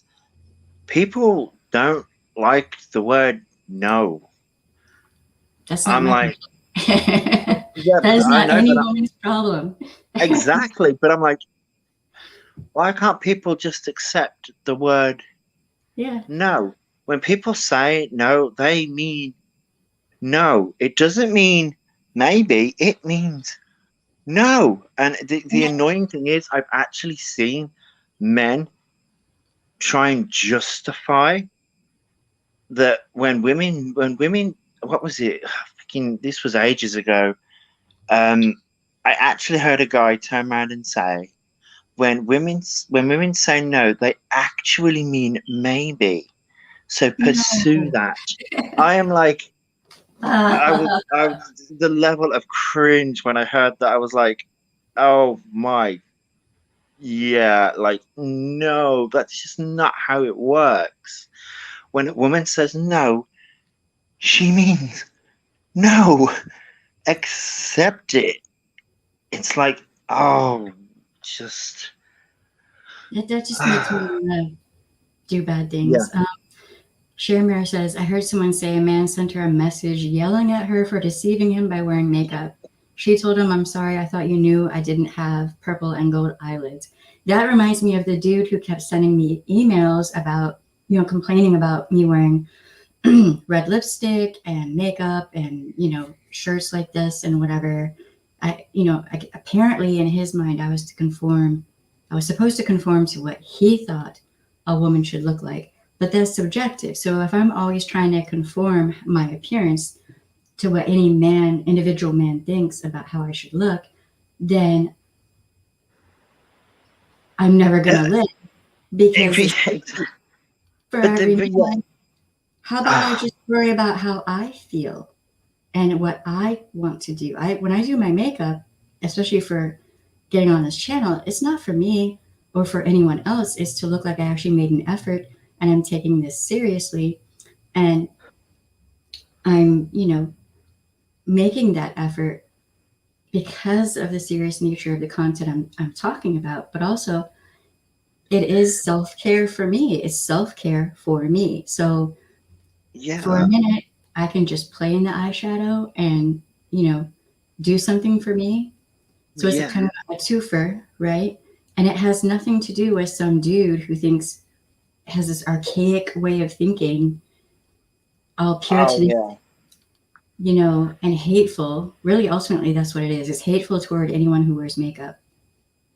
Well, you miss the whole part where in ancient Samaria, Egypt, all over the world, people were adorning themselves with makeup and whatnot. Men, Yeah. women, Yep. for This a is. majority of human history, I might add. Oh yeah. Makeup's been around for like hundreds of years, and Well, the, no, millions. Millions. yeah, millions of years. It's been around. But the thing is, it's like that man probably didn't like you wearing makeup and the way you dress. But then on the other side of that, you've got men who like turn around and say, "Oh, you only put on makeup for men." But then I'm like, no, a woman. This is where I'm like, I lose my mind because I'm like, why?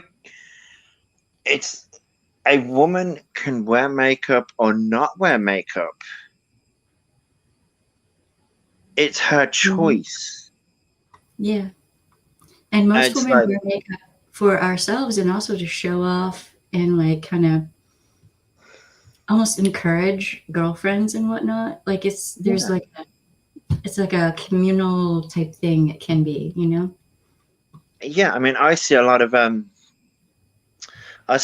makeup looks and stuff like that on Twitter, and I'm like, wow, if only I had the patience and the uh like the is it the hand eye coordination Hmm. to pull off those makeup looks. I mean, some of them are so extravagant that Oh I don't yeah, have time. I have a 3-year-old. I don't have time. If I did, yeah. you know, Tony Robbins, that might be the guy I was thinking of. That dude, I'm gonna do a stream about him. That dude is something else. Oh yeah, I've heard of Tony Robinson actually. That's probably the guy that yeah, I'm thinking of. Not the other guy with the glasses, but that's the guy that you're thinking of. Yeah. Hi, Theater Vamp, by the way. Hi, who's where's the chat? Oh, hi, Theatre Van. Um, Pickup line culture was from the 80s. Oh, was it? Okay. And it used to be a thing to test how clever men were, but now it's out of fashion. Well, I kind of wish it was out of. Well, it probably is out of fashion, but There I are still don't. guys who are kind of encouraging that whole thing, and they're really toxic. There are like 3 or 4 Yeah, that are just wow, monumentally bad. Like comparing women to like mares in a stable and shit. Like just really, really toxic. but we are. I mean, we are in 2020. I nearly said 2020. 2021. We're in 2021, and you would think that society had moved on, but nope. And it's like when you actually look at it, it's like nope. In some aspects, it has, but then in other aspects, you're like, nope, it really hasn't. Yeah, I mean, I don't know. Like according to various different elders in indigenous communities, there's like a great change going on right now, and like what the outcome of that change will be is up to us. So we can either go the positive path or the negative path. And the positive path is turning more toward, just positive communities and positive interactions with each other, treating Yeah, women with respect and men with respect, and trans and queer people. yeah, Um, and uh, I don't know. I don't know. It's just weird to see. Like I thought, uh, hookup culture had like went the way of the dinosaur too, but it actually hasn't. There are a few guys out there who are still pushing this, and many of them are just con artists. They're just trying to use this as a vehicle of making money. That's ultimately what they're doing. But in the process of doing that, many of them have a young following, so they're yeah, teaching these young impressionable men to view women just as walking incubators for vaginas and not take into account anything else, you know, anything having to do with respect for women or any of that. It is really some of the stuff that I've been watching lately for a stream I'm going to do this coming week is just so foul. Like I'm like I need to get paid for this work or something. Like I, well, your channel's growing. It'll soon be monetized, and then you'll be able to do it. I think I've yeah. just remembered um the YouTuber's name. Ah, it is, isn't it? Is it? Oh, it is. That's the name of the YouTuber. I've just remembered the name of the other male. That I was trying to remember. I've remembered his YouTube name, and the YouTube name is very ironic. It's called Strong Successful Male. Yeah. If you Yeah. have to say that you're a strong, successful male, are you really? Exactly. Yeah, that's exactly my point. But the stuff that he puts out, it's sort of like a, oh my good God. It's like so degrading to women, and I'm like, why? It's like, Is that the one who's like, don't ever date a survivor because they're already damaged and all this and that and whatever, or like yeah, pretty much. moms? Don't date women who are body positive. Body positive. Don't date women because of this. Don't date these kind of women. And it's like okay, I mean, but he's a winner. He's man, yeah, get me started. yeah. Um, When I because I got put onto him by Jimmy Snow, who's another great content creator, and I was like, oh my God, what am I witnessing here? I don't know what MGTOW means. When we're looking, I have no idea what that means. I, N I N. might have flipped the letters. Like I don't think I did, but Oh, I think it's pronounced Mig MGTOW. I think that's how that's pronounced, and I think I don't. I think it's pronounced MGTOW, but I think that's the kind of bloke that the strong, successful male is. Um, uh, and well, I think I think that's what that means. Um, sorry. Deirdre, I think you can lift men up who are having trouble without trying to lower women. Exactly. men men going their Exactly. own way. Men going their own way. Okay. That's what that means. All right. Right. If those Right. men want to go their own way, then fucking go. Yeah, exactly. Bye. That's the thing. Men going their own way. Yeah, that's fine. Right. Men supporting men. You can do that. Like Yeah, I without would hurting like people. yeah, I was like I'm like I'll support men and I'll support women. I'll support everyone. But it's like I don't understand why it's got to be men against women. It's like that's not how that. It's like oh my life. It's like men going their own way. What does that even mean? Men going their own way. It's like so you're basically going to become a priest and become celibate. Like what? It's like Sorry. the whole insult thing, like these insults. Like, okay, it's women's fault that you're a douchebag and women don't want to be around you because you're a douchebag. So you can't do the work on yourself to make yourself not a douchebag so that women will be Eggs. interested in you. The fuck, It, dude? that's what it is. It screams that basically women.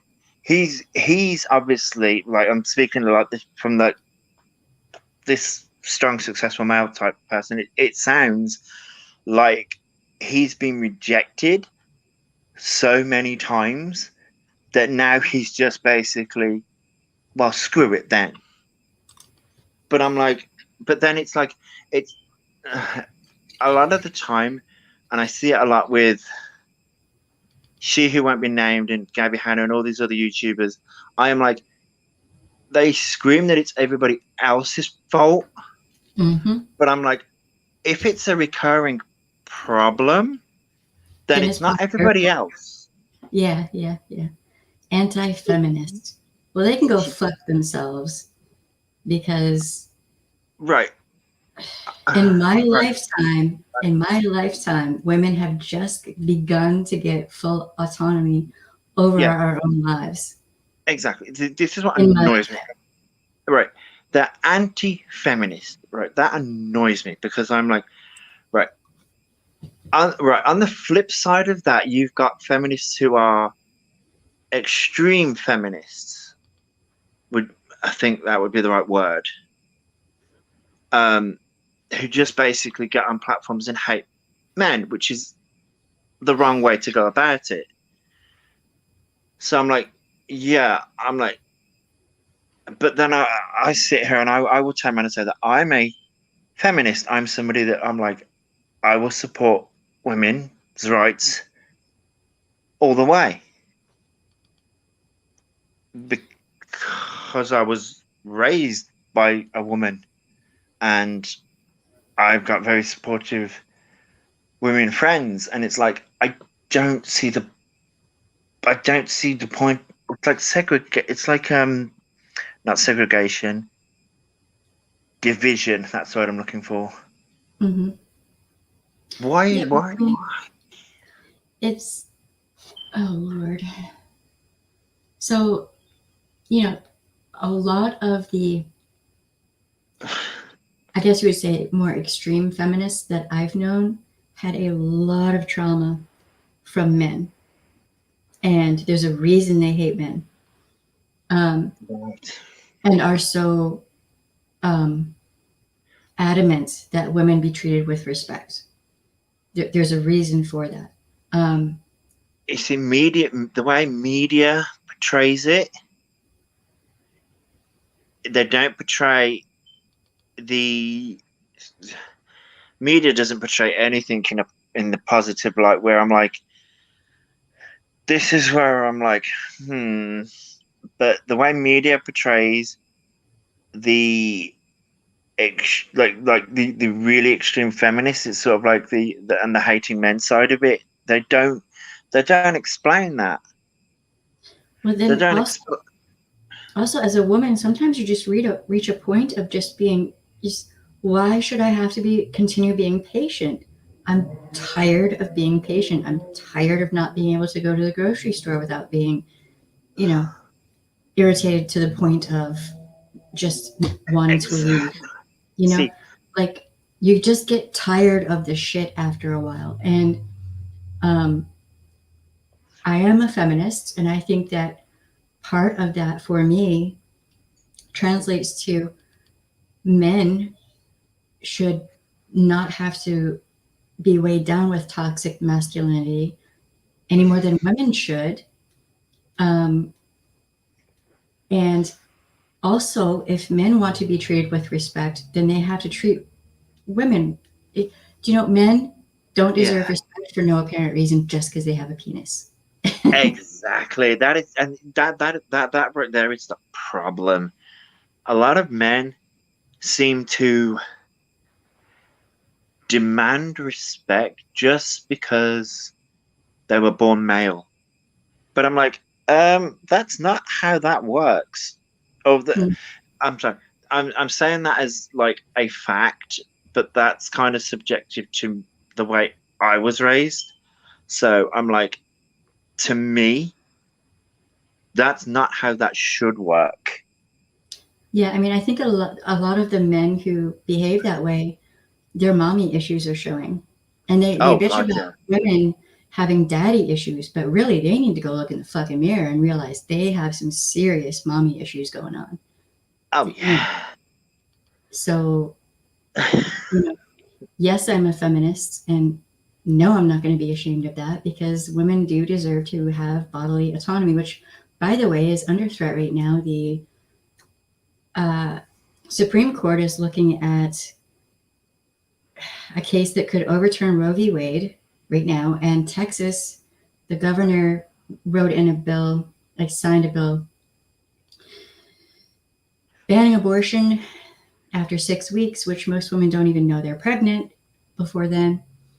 Um, and also with that, if a woman is AR'd and becomes pregnant from that and gets in, ends the pregnancy, the R, the offender, okay, could sue her and the person who facilitates ending the pregnancy.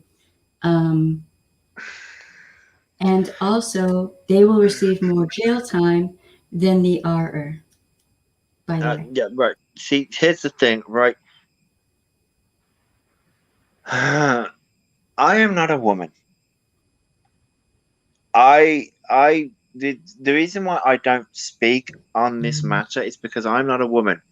So, but if I am going to speak on it, it is not my place to say, like, right now, let me get this right. Let me get this right. If a woman wants to have an abortion, that is her choice. That is her choice. That is like, right. If I was a straight man, right. If I was a straight man, and I had like way back in my teens, I have almost became a dad because I wasn't out in my like not early teens, but teens. I have almost became a dad. So it's not my place to say, even if I was straight and I got a woman pregnant, it's not my place to turn around and say, "Oh, you have to keep that child because it's my child." Yes, I have. The argument is yes, I have some say. However, I'm not the person carrying that child for 9 months, and I'm. This is going to sound really wrong, but a man can, and excuse my language, fuck off and leave. Yeah, especially Sorry, when but he can. pregnancy is a During the thing that is, it can put your life at risk. Like it's not exactly. some wonky thing that, oh well, you'll be fine. I mean, it can be really dangerous, Yes, it can. So, and who knows, maybe that person doesn't ever want to have a child, maybe whatever. But it's like these religious extremists want to use like pregnancy as a punishment for having sex, and that is just completely irresponsible. And here's another thing. Right, the religious people that say that, and I'm somebody like, if you have a religious faith, okay, you can practice your faith, whatever. But when it comes to things like this, I'm like, no, because No. I know exactly how that happens. These religious people are all for they try and control the pregnancy. A woman like a woman who is pregnant, but the minute the woman has the child, you don't hear anything. They are gone. So Yeah. I'm like, so you have just made sure that that woman has that child, whether she wanted that child or not. She now has that child for I think 18 years. it's I know. 18 years, and it's like if she's not ready, if she's not financially ready, if she those kind of things, you to have a child you need to be financially ready and things like that, and it's like it's like I could go on a rant with this, but I'm like, it is not anybody else's choice but the woman who is pregnant. Mm-hmm. It is Yeah, her choice. it's weird that how, like, I'm not a Christian. I'm not going to be told how I should live my life according to a religion that I'm not even part of. I don't give a shit what somebody else's scriptures say about how No. women should be or any of that. I don't care. It is not my problem. Hold on one second. Roxy says, off subject, but what's it called when you're attracted to women but want to be with a man just by? You could be bisexual, you could be Bisexual. pansexual, you could be non binary, you could be fluid with your sexuality. Mhm. There are a variety of ways that can go. Yes, that is, yes, Nikki, thank you. And yes. So yeah, it's just weird. It's scary what's happening, what people are attempting to have happen in the US right now. It's like they look at The Handmaid's Tale and they're like, oh, that would be lovely. No, bitch. No, it wouldn't be. No. Right? You may think so, but you'll think that right up to the point that your daughter has a miscarriage and then dies because she doesn't have medical intervention to help her. That happened Yes. in Ireland. That's happened in other places. Yeah. I'm not just pulling this out of my derriere. Oh This no, happens. I know. I've read where it's happened, but yeah, Mhm. I know it's happened. But this is where I'm like,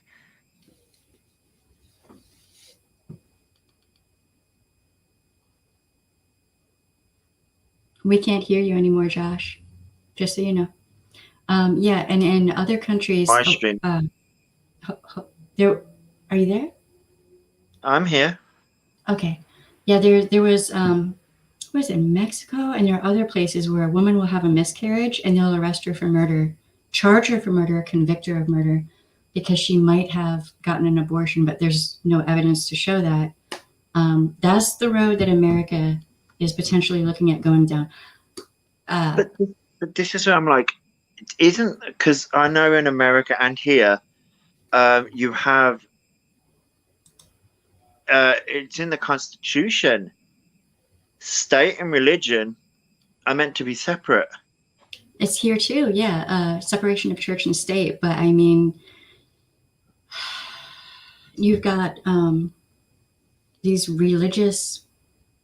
Now, I'm going to preface this with the Bible says, beware of wolves in sheep's clothing. Keep that in mind. Yeah. You've got these religious extremists who are now on like the Supreme Court and whatnot, and in other places in positions of power. And they're trying to pass legislation that will end Roe v. Wade and subjugate women again to back alley abortions and all this and that. And this goes into toxic masculinity. If you want to control women, how can you do that? You can take away birth control, right? Take away access to abortion. Then women have less control over our lives. There you go. Men have more control again. Yeah. See, this is where I'm like, the world and the society is built on a patriarchal society, which Mm. I think is wrong. It should be built on a even playing field, but it never is. And it's like this is where a lot of this argument came up on it came up in the beauty guru world, in the makeup world, in YouTube, of why are the top YouTubers in the beauty world men? Really? And I'm like, yeah, what it's like, why? And Hmm. I'm like, that is because of the way society's built up. It's I because thought I would think it would be women because I yeah, I thought it would as well, but it's not. uh, You've got the likes of, I think the top ones are James Charles and Jeffree Star, I think. that's great Yeah, I know. because they're not problematic or anything at all. Oh Jesus. no, no. But of course not. Um, but it's like you look at that. When you look at that, you're sort of like, that's where it's like, damn, the patriarchal society. That's where it's like, wow, that it's like you would think in the makeup and beauty world it would be women on like at the top spot, but it's not. It's men. Okay, it's gay men, but that's not the point. It's still men. Yeah, that's just weird though. Yeah, and it's because of the way in which society is built up. Because, and it's like there's the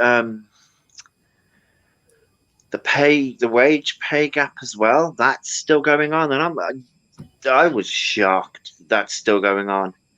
Um, male actors get paid more than female actors, and Mhm.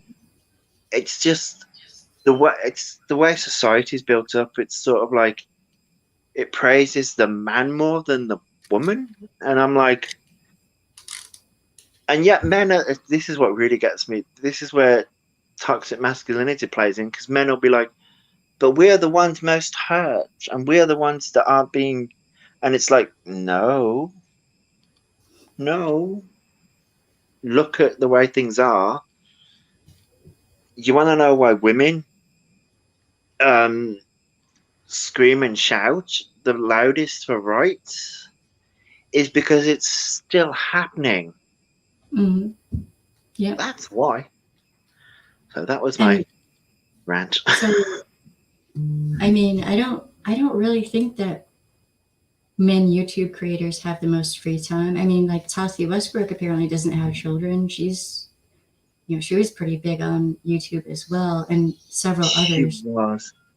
I mean, Um, I'm not. Yeah, I'm not saying that. Large majority of YouTube audience are men.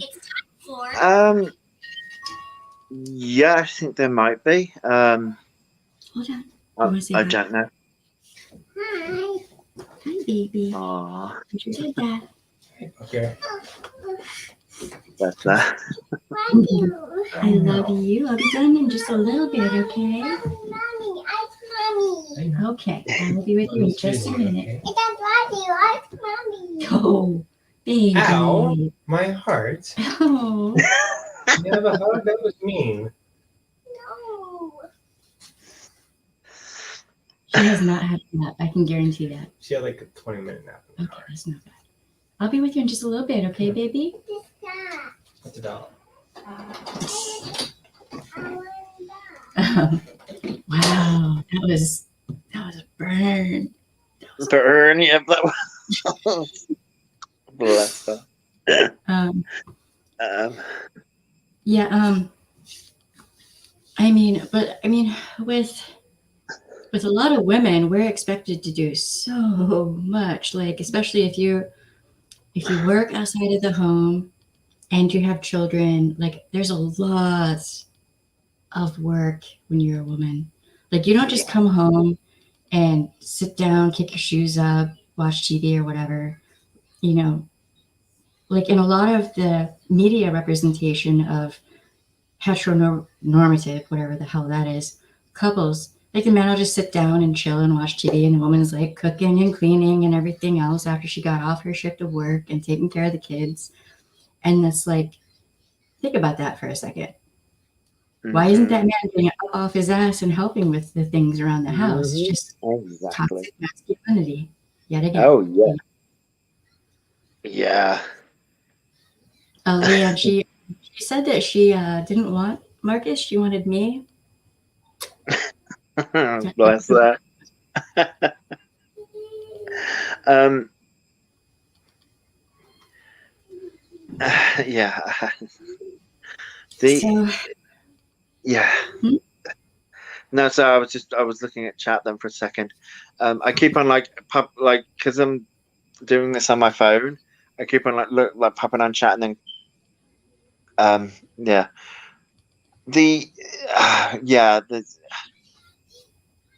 There's so much pressure put on women, and it's like the men should be like, especially like now, you would think like in 2021 men would put more of an effort in, and it's like mhm.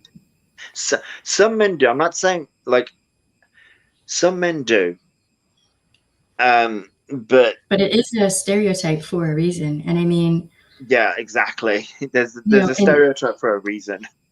yeah, and how the economies, the world economy is now, and also, like national and local, you almost have to have, I would say you almost have to have 3 or 4 adults in the household working to take care of a family. Because one job typically isn't going to cut it anymore. So, a lot of these religious extremists think that women should not be working or whatever. Well, how? That's not how the world works anymore. We're not in the 40s or 50s or whatever anymore. We're not.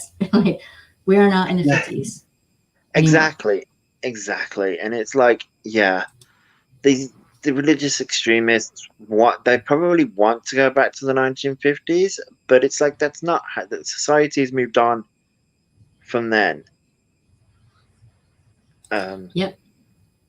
Yeah, I mean, I don't understand. A lot of what's happening in America right now is weird. Like Marcus and I are actively, we've been talking about, okay, well, if shit goes sideways, because I have 2 daughters. And we have a history of really bad, like, reproductive issues that can happen. So pregnancy can be life-threatening for women in my family. It's not even, it's not a joke. And I'm like, can we move to another country that is more sane? Is there another country that's more sane at this point? like, Well, I would say the UK, but the UK is not. The UK is just like has its own level of like wow.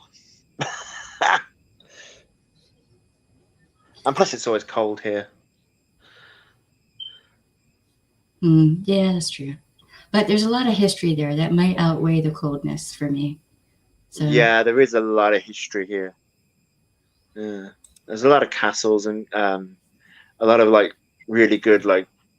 As much as I don't like the religious like extremists kind of thing, I do like the Gothic castles. They're awesome to look yeah, at. yes, indeed. But yeah, So there's a lot of history. oh, so much.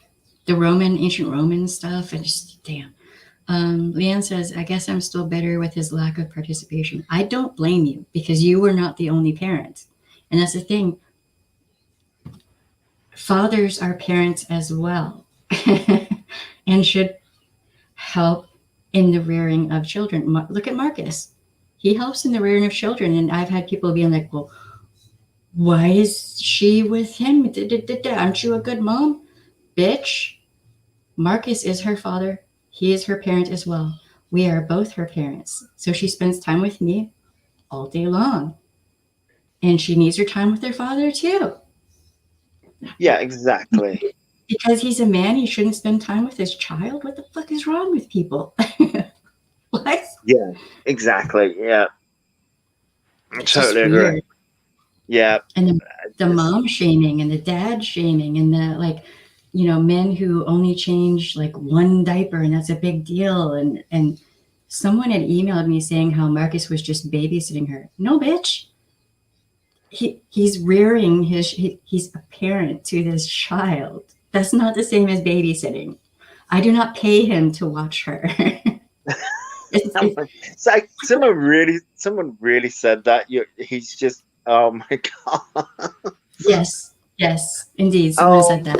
I'm a bad mom for having a YouTube channel and streaming. And with her father.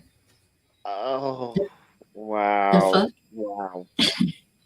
Just wow. That is a level of ignorance that I just will not wrap my brain around.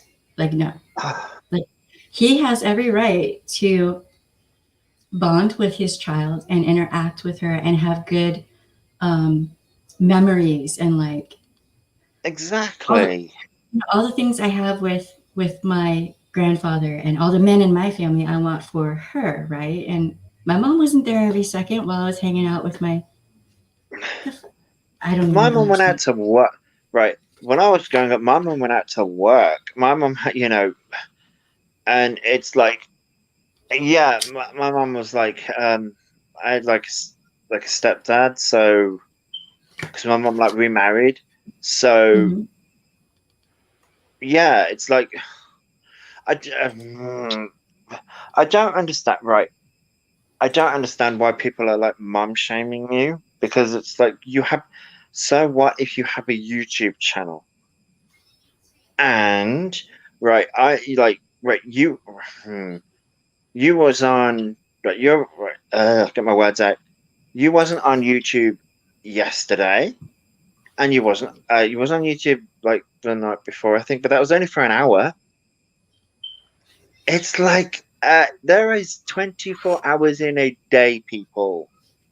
Yeah, it's I have a period of time where I have me time because like when Marcus is sleeping, if baby girl wakes up, I wake up with her and take care of her. I take care of her all day. I am a stay-at-home mom. We are lucky and blessed in that I can do that for her. And I,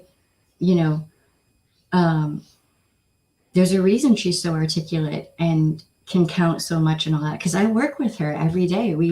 she's basically in school right now, kind of basically. And so when Marcus gets home, or like today, Sunday, she'll go hang out with the grands, and I will stream, I'll research, I'll do me things, I'll do me self-care. I'll go take a long, ridiculously long hot bath. Like, you know, I recharge my batteries because I know if I don't, I will burn out. And that's what our society pushes women to do. We're pushed to do so much to the point that we just are exhausted. And there's nothing wrong with taking a break, doing your self-care, and then you're going to be an even better mom. So, Exactly. and this is, for me, this is my way of feeling like I'm still actively helping and trying to help people out there in the world, right? It kind of lessens my sense of guilt because I'm not doing the victim's advocacy anymore. And it just helps keep me sharp, if you know what I mean. Like, being a stay-at-home mom is hard for me. But this is the thing, right? I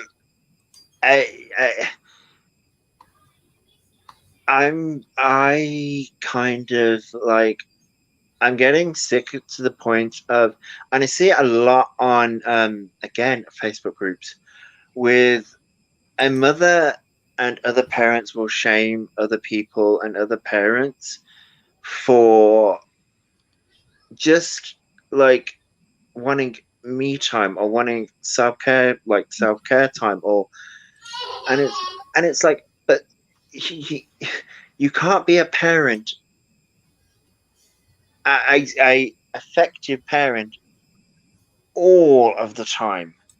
There are times when you're like, and you can put your child to bed and you're like, oh yes, I can read my book now, I can have my bath now, I can put my music on, and it's like, and I wish people would stop shaming other people and how they live.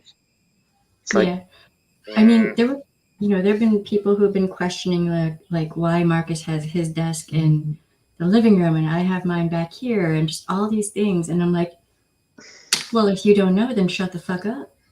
Maybe he and I conversed and this is the agreement we came to. And at some point, maybe that will change. But for right now, this is how we have our house set up. I mean, why are you so bothered? Like, what the fuck is wrong with you? I mean, to be fair, I didn't know, but I didn't question it. So I was like, I didn't. It's not the fact that I just didn't. Is it bad that I didn't care? No, not at all. Yeah. That's normal. I'm pretty sure that's the normal response because, well, for one thing, Marcus plays D&D. So on Sundays, usually he's playing his D&D game with baby girl. And she's actually kind of learning how to count with the dice.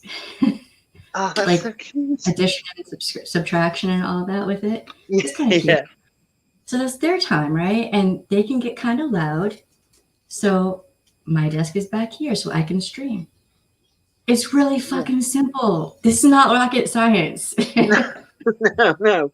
But it's just like when people were like saying, why are they like in separate rooms and all this? I was like, my brain was like, why? My brain was like, why are people questioning it? But then my brain was like, why do people care? It's like, yeah. Well, then, I mean, I have received emails that are just like people telling me the fuck off because I smoke in this room. There's a window right there. There's also an air filter thingy that I don't know what it's called, but it's like a weird shaped spaceship over here. And then there's a door, and the windows in New Orleans are huge. Okay, they're ginormous. So this window goes, I think it's probably around 9 feet tall or more. So when I open this window, it's like I'm fucking outside, but I'm smoking in this room, so I'm evil. And the things that they just cussing me out and tearing me down, and I'm like,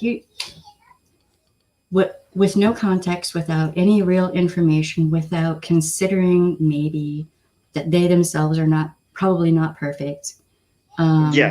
Yeah, because I bet you they're smokers, and I bet it's like this is what annoys me, right? I'm a smoker. I'm a smoker and stuff like that, and it's oh, it annoys me because I'm like, I get the fact that right now I know that we're in a health like the world's in a no smoking health kick, but that's only in the past what 10 years, I think, or something like that. I don't know, to be honest. But there was a Yeah, something time like that. when you could smoke in a car. There was a time when you could smoke in a pub. There was a time when you could smoke anywhere and no one said anything. It's only recently that people are like, oh, you shouldn't smoke in front of your kids. Um, I bet you people weren't saying that 30 years ago when I was born. Yeah, I mean, It's like, um, it's just like growing up. It's amazing how growing up in the 90s, people didn't give oh, a shit. in the 80s, people did not give a single fuck. I mean, Exactly. but And see, now, one thing that really bothers me, we have a back deck back here, and I've said this before. I'll go outside and smoke on the back deck, and I'll talk to my neighbor and whatever, because New Orleans, like your porch and your back deck is how you like socialize, right, with your neighbor, and um, so with no context, without understanding that during the day, I barely have time to run to the bathroom, let alone smoke a cigarette. Okay, yeah, like sitting down and eating can be a mission. Um, so, like, I that's think a these blessing. people think that all I do is just sit and smoke all day or something, but can That's confirm not. that's not my life. That's not my. Yeah, Um, yeah. it's just been weird, and I'm actually really fucking tired of receiving these emails, and I'm to the point that people are going to start receiving cease and desist. I have a file Mm. Oh yeah, for because but you know. I don't get it, right? I really don't understand. And you know what?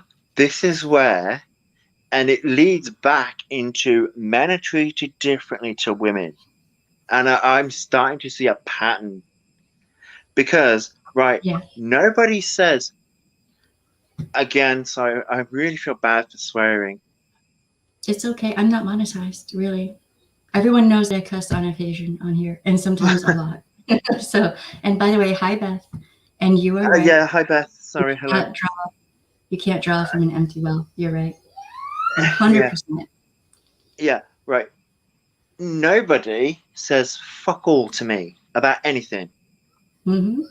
Nobody Yeah. says nobody. I've smoked on my streams, and people know that I smoke on my streams. I've got drunk on Instagram. Nobody says fuck all.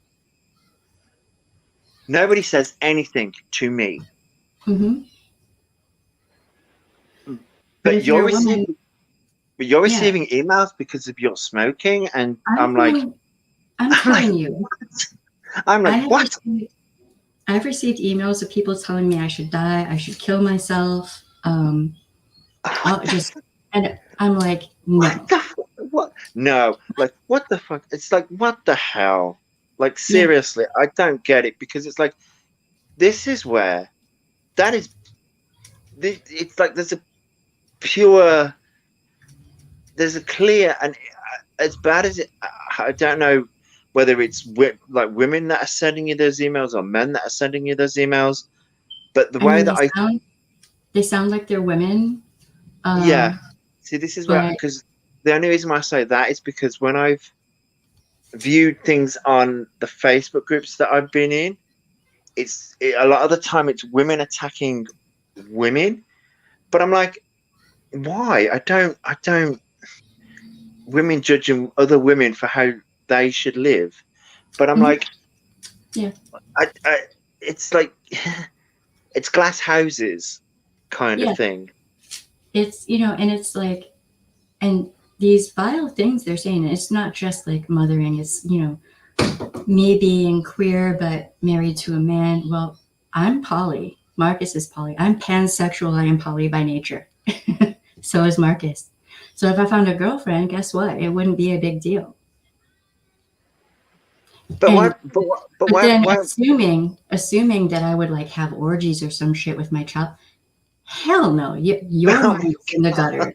yeah, Your mind has some problems, not mine. yeah, that mind's going a bit too far. It's like, and that's another thing. Yeah, it's like, why are people judging your relationship?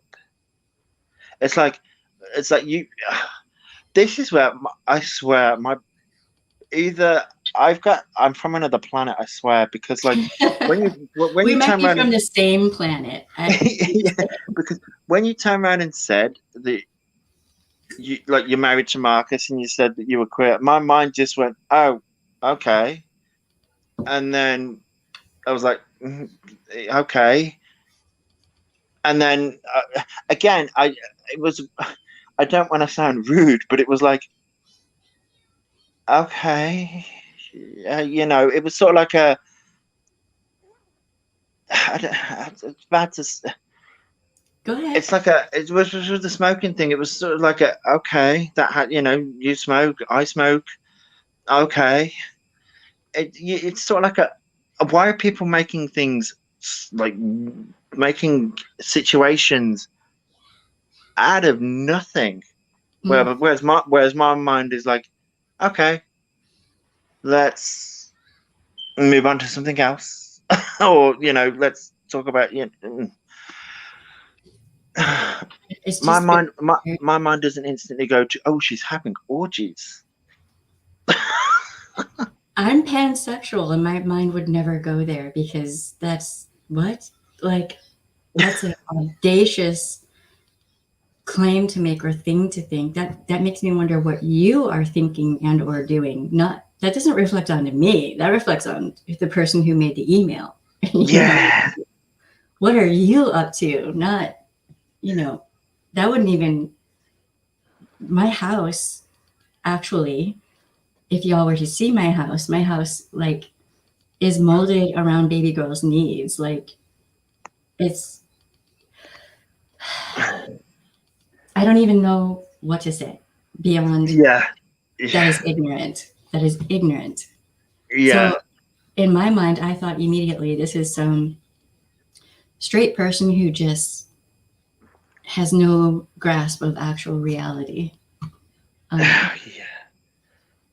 And it's like because my And I, see, I get this, but I don't. where am I looking? Right. I think because with time, I think, well, I can't. I don't know. I start testing again. I think because with time equals knowledge has come with such a high rating percentage of children starting to smoke cigarettes. If their Right. parents do, and no, see, that I know. I get Okay, that, but then all you I, parents out there who drink alcohol in front of your kids, is that okay? Smoke yeah, weed, but I have didn't start. I didn't start smoking until I was 18, I think, mm, and I was buying my mum's because I was tall. I was buying my mum's cigarettes at like the age of like 15 because I could get mm. away with it. But so that I know what people are saying. So And I'm I making get that, but that doesn't give someone the right to tell me that I should off myself and all this other stuff no, at all.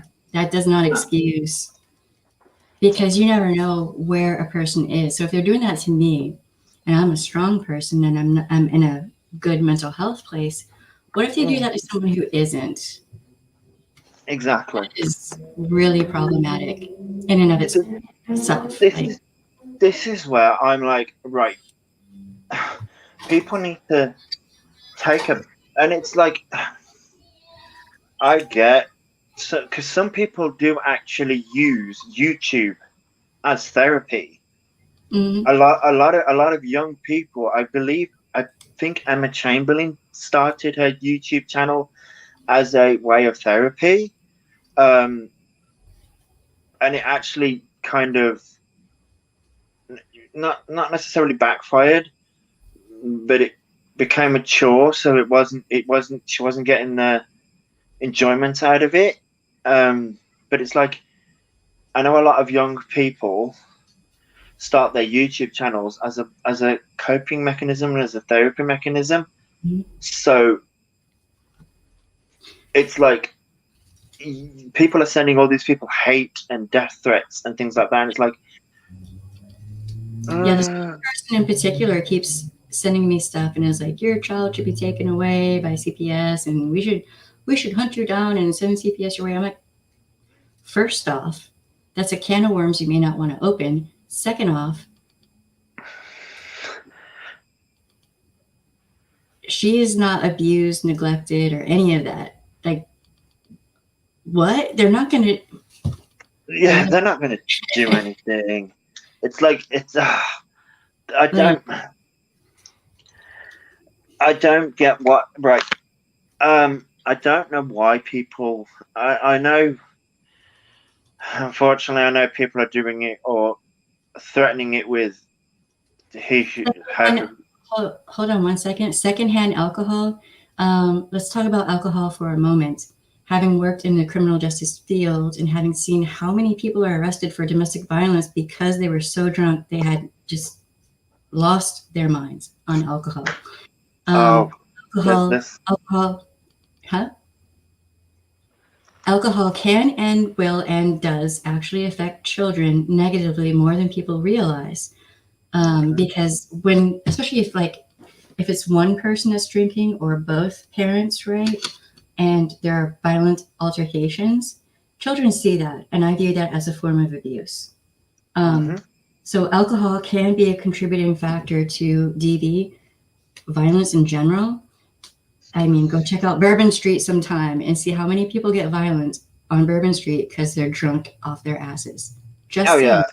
So yes, alcohol can be just as bad as cigarettes, narcotics, etc. It just, alcohol is legalized. That's all it is. And we just kind of brush that under the rug like it's not really a thing, but it is a thing. Alcohol is a drug, people.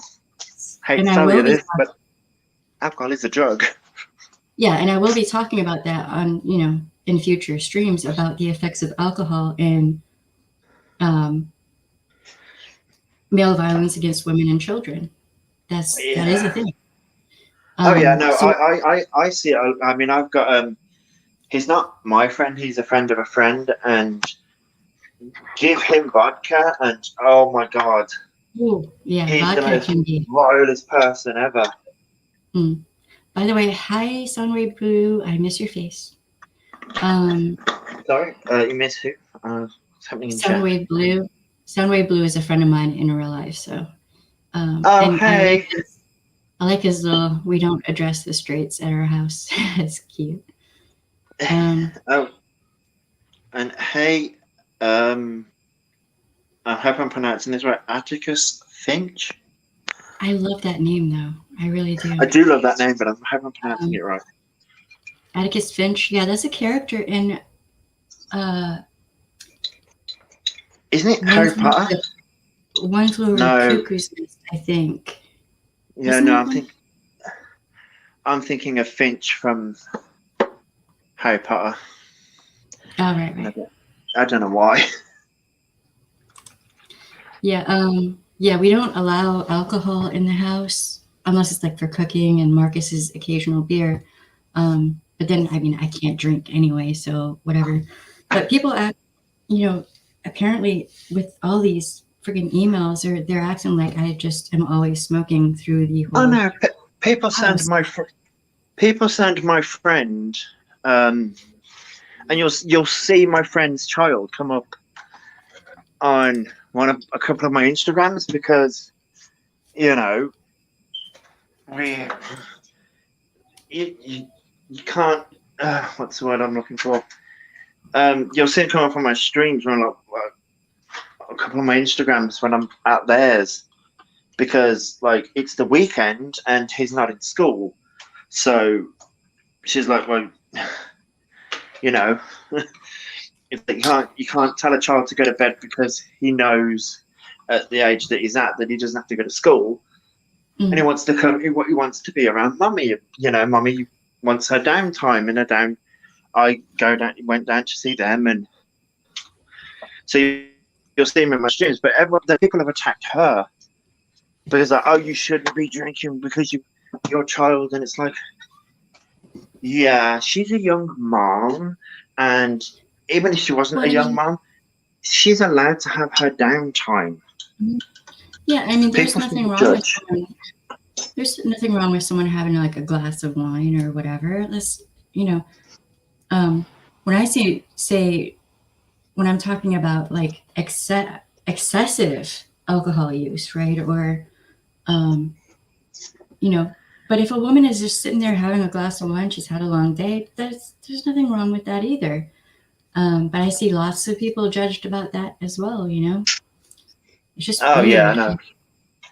Um, to Kill a Mockingbird, right? I always get that confused with One Flew Over the Cuckoo's Nest for whatever reason. Ah, Right, right. Yeah, I don't know. It's been weird, but I'm just putting this out there that I'm done with these fucking emails, and I'm going to. I've already talked to a lawyer friend of mine, and cease and desist will start after this point. it's not Emily DeBaker, is it? That's a I joke, by the way. wish. I Oh no. wish. Oh, No. we wish. I think we both wish that. Shit. God, can you imagine having that badass as like a friend? It'd be like, yeah, Right? but no, yeah. Mm. But I don't understand why people feel the need to send you all these emails and all this hate, because it's like at the end of the day, you're like I turned around and said you're on stream tonight, but I think the only reason why you're like, I mean, it's like, you wasn't on like stream last night. You was on the. It's like you don't do like my streams are like almost 4 hours long, and I'm like trying to bribe my partner to give me to like let me pay for StreamYard.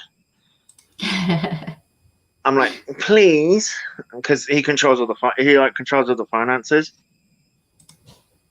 So I'm like, please. Well, tell them it's for a good cause. You're talking about some good things on your channel too. So, Oh yeah, I know. But yeah, but it's like your streams aren't like.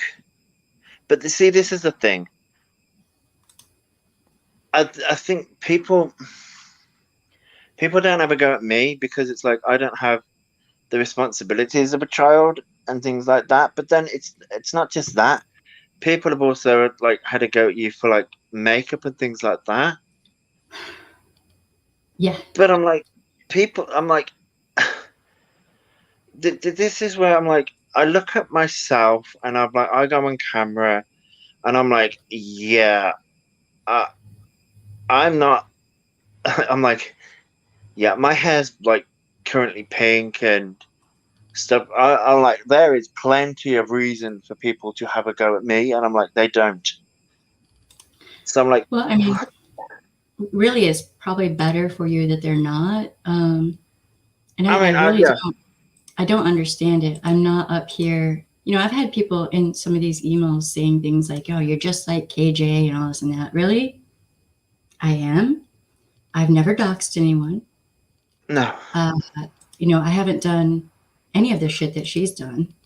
So how exactly does that work out? I'm just curious. Like what? You know what it is? I think it's because in that, in their heads, you've got a child. That's all it is. That's the only similarities. You've got a child, she's got a child, and you both do YouTube.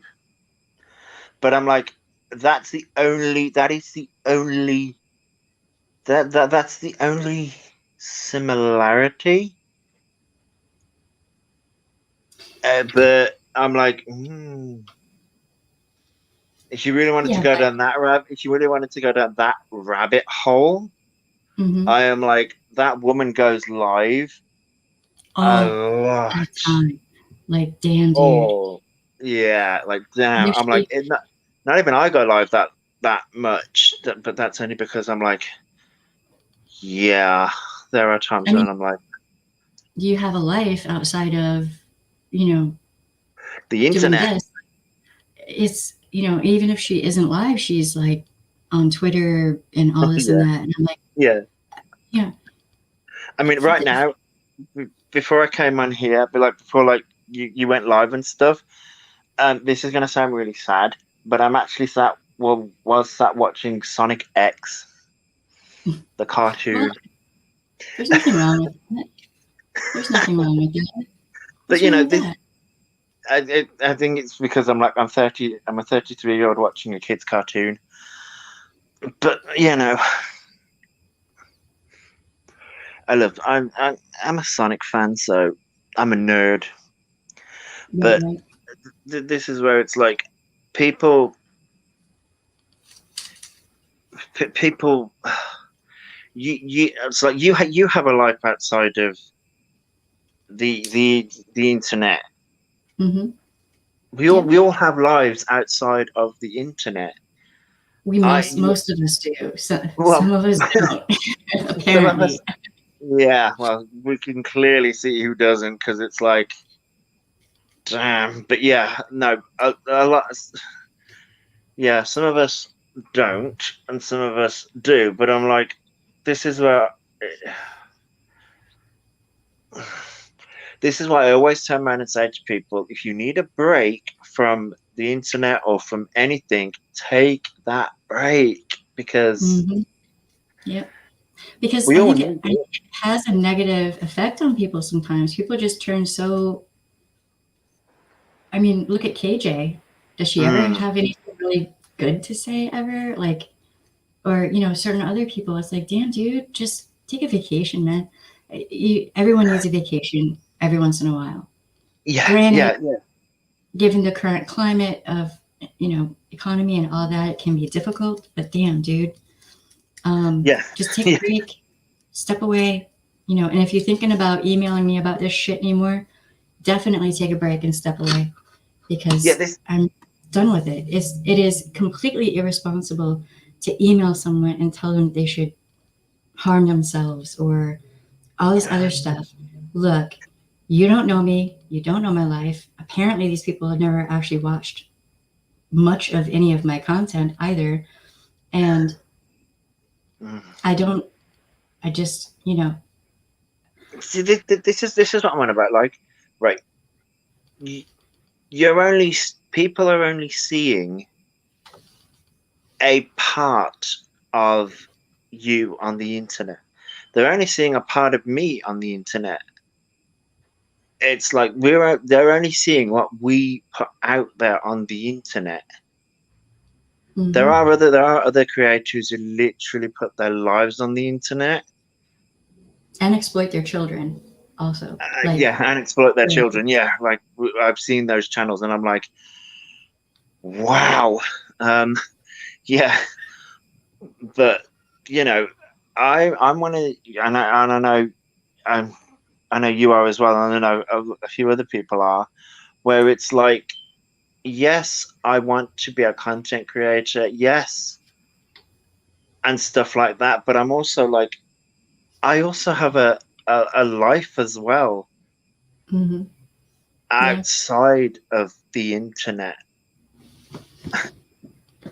Yeah. I which mean, is in order to be healthy, I think you kind of have to, right? Like, they're not, I don't know. It's just the one person who keeps emailing me, I'm actually kind of worried for, like, I don't know them, but I'm kind of worried for their mental health because they kind of seem unhinged. And like maybe therapy might be a good idea. And yeah, I'm saying that from a place of concern because the things they're saying to me about me, I'm just like, there's no connection to the reality of me here. Like, I don't know what's yeah, going on, but I haven't responded to those emails, but I'm just like, That's pretty creepy, dude. If you try and do the things you're saying you're trying to do, then you're gonna have some problems. Yeah, it's like, Just let me know. If you're yeah, watching now, if you're hate watching right now, you're gonna have some problems if you do the things you're saying you're gonna do. If you come to my house, then you will have problems. see that's where it's like I've seen a lot of people do it. Obviously, we know KJ's done it, but I've seen her haters do it as well. Well, she calls them haters, but the other side to that, I've seen those people do it as well, where they go real life. And it's like, no, no. If you've got a problem with somebody, or if you have issues with somebody on the internet, that's the internet, people. It's Yeah, like, yeah, yeah. oh my God. Yeah, if you bring your ass to my house, then Then I yeah, won't answer the door. that's I a won't answer the whole. door. There will be no meeting. There will be no talking. I Mm-mm. do not consent to you coming to my house and demanding that we talk. There will be the cops called. Oh yeah. There will be my landlord called and me asking my landlord to have you arrested for trespassing. There will Hmm. be other things, Oh yeah. possibly stay away order. There will be legal repercussions. Don't come to my fucking house. Don't No. think that that's going to be cool. No. You need 'Cause- therapy. You need to yeah. go to a therapist. Yeah. Because if that's just wrong. Like they're gonna. I mean, what are they trying? It sounds like they're trying to bully you off the internet by trying to frighten you. Like, oh, we're gonna come to your house. No, that's not Yeah, gonna well, work. that's not gonna. You're right. That is not gonna work because um, I used to build cases against stalkers, and I am an ex-sheriff's deputy, and I know what the inside of the new OPP facility looks like. You're gonna hate life. It's better than the old facility, but just saying, back the fuck off, live your life, go to therapy, get all the help, have a beautiful life. Leave me the fuck alone. But this is where I'm like, again, it's like I don't know why people get so Pattern, no. obsessed, No. obsessed, because it's like, yeah, and people could say that I'm obsessed with KJ because my channel sort of like I've spoken a lot about KJ on my channel, but that's only because like that shit's never ending. But I've Well, I seen it on. mean, if you're pointing out someone's problematic behavior, like she's doxing people, she will dox people and be giddy over it and not even think twice about it, about the Yeah, ramifications it could have, or ordering someone's SA and or R file of a child. yeah, I know. Yeah, Doing things that can re-traumatize and re-victimize people, and just all of this foul stuff. yeah. It's just as I say, it's never ending. So it's just like, Right. but It's good to have people pointing this out so that people out there who don't know maybe find out. You know. yeah, and it's just I've seen, and but the thing is, it's like I didn't know that something happened. Yet, like I think it happened last. Like it's like right now, it's for me, it's 20 to 4 in the morning.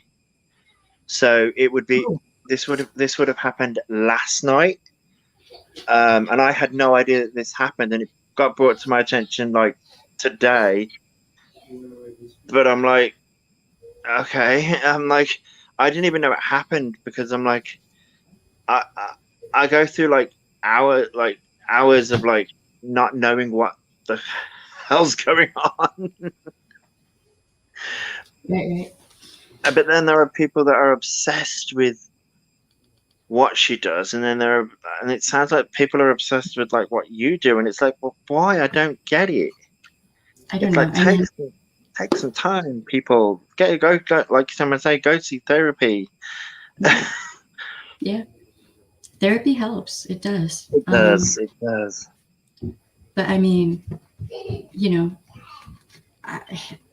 in order to be a good mom, I have to have, hobbies and things that are more just for me that make me feel like I'm actually still part of the grown up world and like, Oh, yeah, of course. helping and I get to socialize and I, get to interact with grown ups and it recharges my batteries. Like it doesn't mean that I am a neglectful mom Of course because not. Marcus is having time with his child, with our child. Like that just doesn't make any sense to me. It doesn't. I don't know. It doesn't make any sense to me either. It's like you're allowed to recharge your batteries. Yeah, and it's needed. It really is. More moms Yeah. should be given time to where they're, we're not just like cleaning and cooking and working and everything that we have to do throughout the day. But I have, Sundays are my longest streaming days usually. And I think that's a good thing. Oh yeah, today's Sunday, isn't it? Yeah. Well, for me, wait, it would be Monday for you, right? Yeah, it's Monday morning now. Yeah, for me. Yeah. So yeah, I don't know. It's check out her older video. She tells you how to build cases. Yeah, I'm gonna have to. I'm have more streams coming up for the whole stalker thing, with the overhead cam, because I would need that. But yeah, I don't know. Yes, I did actually live and work and exist before I was on YouTube. So yes, I did actually have.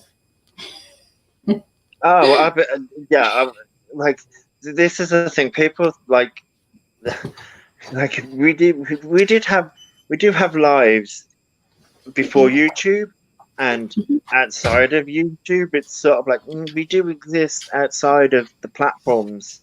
I mean, my platform's been on and off for like 10 years. Right.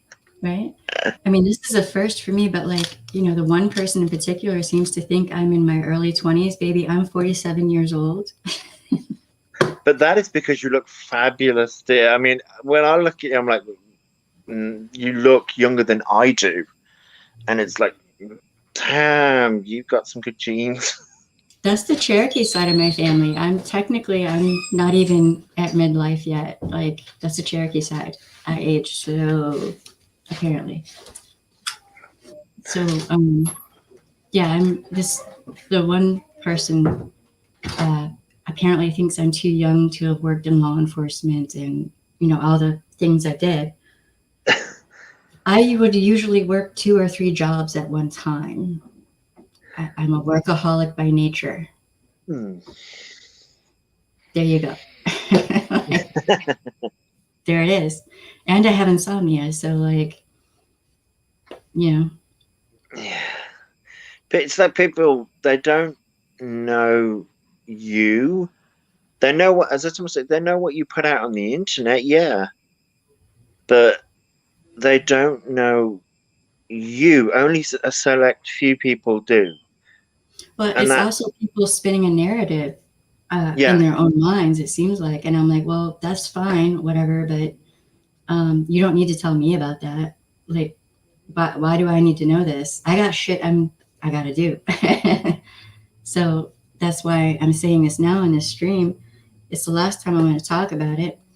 I'm just going to, put those emails in a file and whatever, and just take it to the police and do a police report and have my IT friends help with whatever. And I'm not dealing with it anymore, is what I'm saying. Your emails, you will not get a response.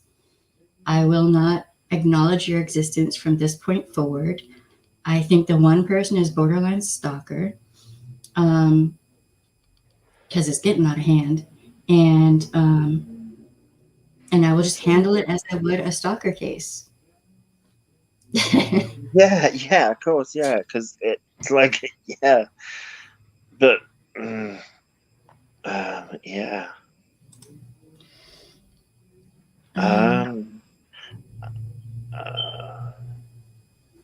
You want to wear up so yeah.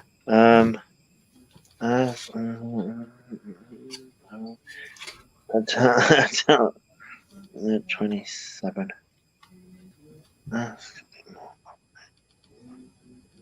Ah.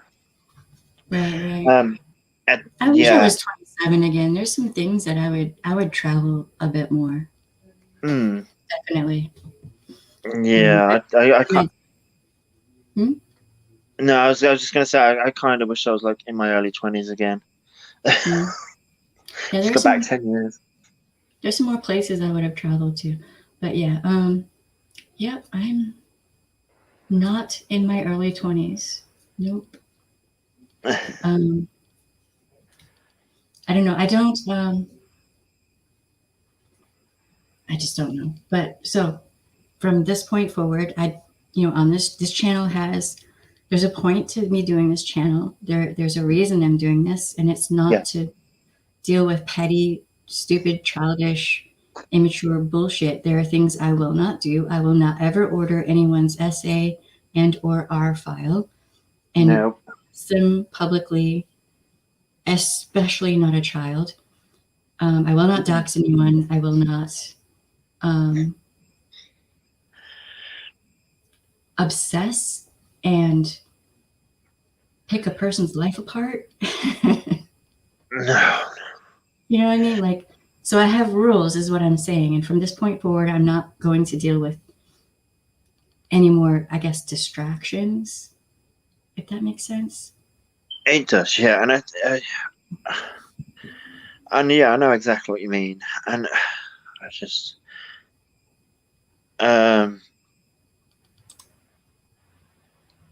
everyone's saying like Nikki says she wishes she could go back to being 32.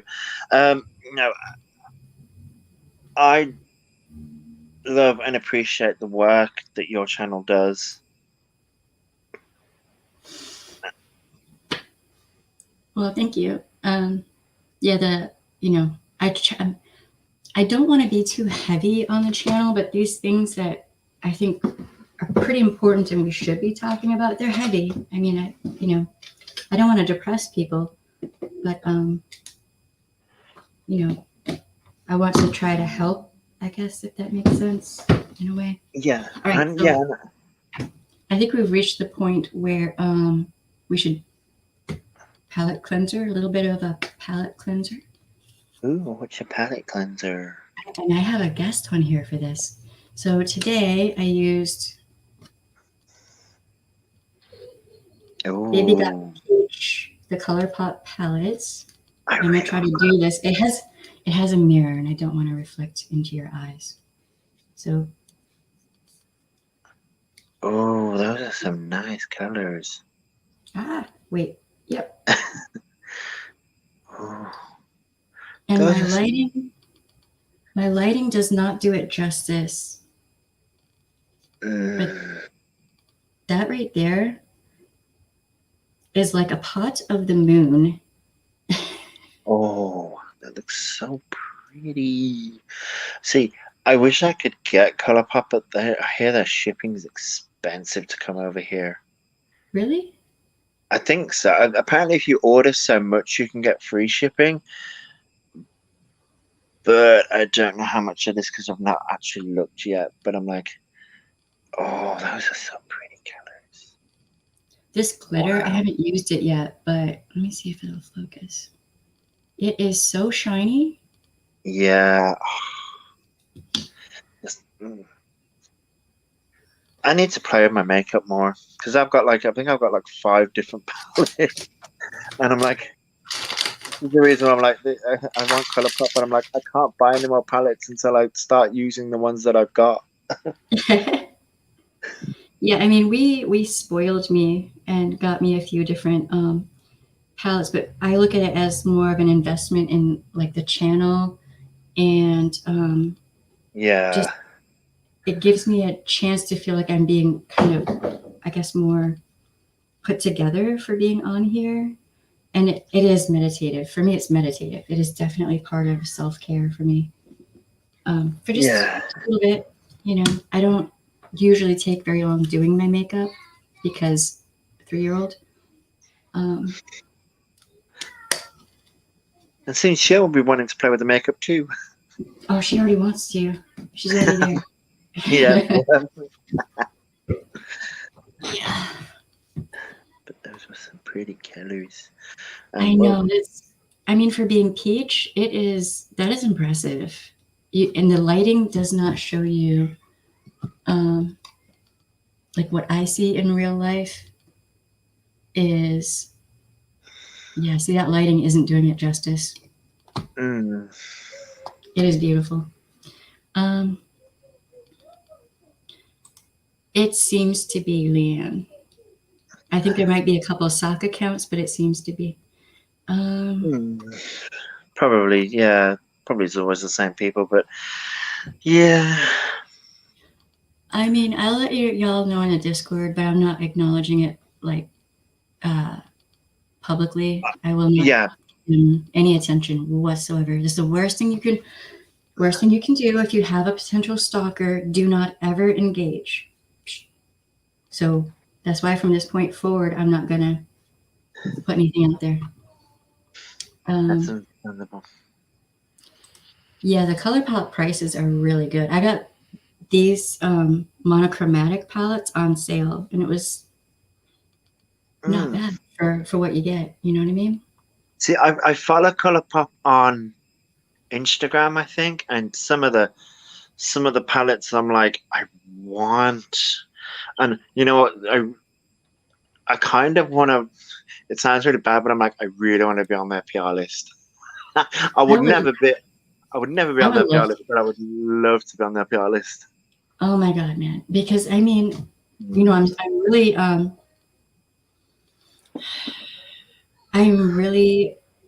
There's very little makeup I can use. There are 2 brands of makeup I can use that I know of, and that's ColourPop and Jovia's Place, because I have sensitive skin and allergies and all that.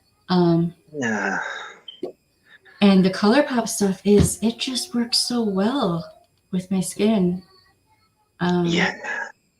So for me to have several different palettes I can use, that's just weird. I'm like, I get overwhelmed. I don't know what colors I want to do. I'm like, but I'm here for it, and I am happy. Yeah. Yes, you're right, Leanne. Yes. But I mean, yes. Yeah. So, oh, I forgot. Elsa had asked me to show the. You are right, Leanne. Okay, so the lippy that I used, which I'm trying to read the name of it, and it is really tiny. Oh yeah, you can't. Yeah, I tried to read like the names on lipsticks, and it's like, even with my glasses, I'm like, damn, I can't read that stuff. Yeah, right. So this is Topanga. This is the lippy stick ColourPop yet again. Lippy stick Topanga, and it's just a neutral, but it's really nice. This is one of my favorites. I love this one. And I only have this neutral lip liner BFF. God, that is tiny lettering. Jesus. Yeah, it's BFF. So yeah, at some point we're gonna have to do another video, like a makeup video for Elsa. So, who, by the way, update, Elsa is doing good. She's still out. She's doing good, and she just started wearing chapstick, which is kind of a big step when you're getting out of a DV situation and the type she was in. So get it, girl. Get it, Elsa. Yep. So yeah. Yeah. I keep on like wanting to do like a makeup thing on my channel, but I'm like, I'm not that confident. I'm like, I can do makeup, like, because it takes time. Because I'm like, because I have to take my glasses off to do like the eye makeup stuff, and I'm blind without my glasses. So I'm like really looking into the mirror, going like I can't. Yeah, it's really difficult for me to do. So I'm like, well, I think what I'm gonna have to do is do like a time lapse record it and then like speed it up Right, and right. do it that way because yeah. Yeah, I wear contacts, and I'm thankful for them because I'm blind as a bat without either contacts or glasses. Mm. So, for me, I wouldn't be able to do my makeup if I didn't have contacts on. I Like, can just just about do it, but I had to really be like the mirror has to be like almost at my face to do it. yeah, yeah. Also, the brushes you use make a huge difference. If you're having problems blending and all that, update your brushes and Oh yeah, you can get a uh, nice set of brushes cheap. oh yeah, I just did. I bought some from not one, as well as I bought the Brights palette from oh Beauty Bay. That's the one I'm looking for. That's what I'm looking for. I bought the Brights palette from Beauty Bay, and I brought some blushes, and I bought some foundation. But when I put the foundation on, I was like, wow, this makes me look like a ghost. So this isn't my foundation color. So I was like, and I knew that my friend, she has fairer skin than I do. So I was like, yeah, this may work better on you, and it did. So I was like, Hmm. yeah. I So don't even have foundation that I can wear, like, unfortunately. yeah, and I bought some a makeup brush set. So I'm like, I've got to learn how to use that all. But yeah, no, foundation is a weird one because you've got to know your undertone and all that stuff, and damn, it's really awkward Mhm. for me to do that. And because of the beer virus, um, no one was doing because I've got a foundation from Boots that seems to match me, but they did that by basically putting the bottle next to my hand, whereas That's they're supposed to do like a skin test thing, but they couldn't mhm. do it because of the beer virus. Right, right. Yeah, undertones and all that kind of confuse me. But I mean, Mm. I'm so I, I would probably have to have someone like skin match my face because I don't even know. Like, I have a couple of foundations. Every time I try a foundation or the ones I have just to see, my nose hates me. So I'm like, no, that's not even worth it. It's just too much pain. So I just put like blush on and just leave it at that. Just, Yeah, I think that's what I'm gonna do because the foundation that I'm using and stuff like that, um, it I don't know. I don't know whether it looks good. So I'm like, I'm just like, maybe I might just use a bit of blush and like not highlighter. That's what I'm looking for. Um, because I've got a few highlighters as well. So I'm like, ooh, I can play. I can experiment with them. I'm becoming addicted to blushes because of ColourPop. Like, I wasn't, but now I'm like, oh, see, you can see where my cheekbones are. Like, there's some definition to my face for a change. Like, I'm just way too pale, See, ridiculously pale. when I was because everyone's like because I'm looking at more like the drag side of makeup.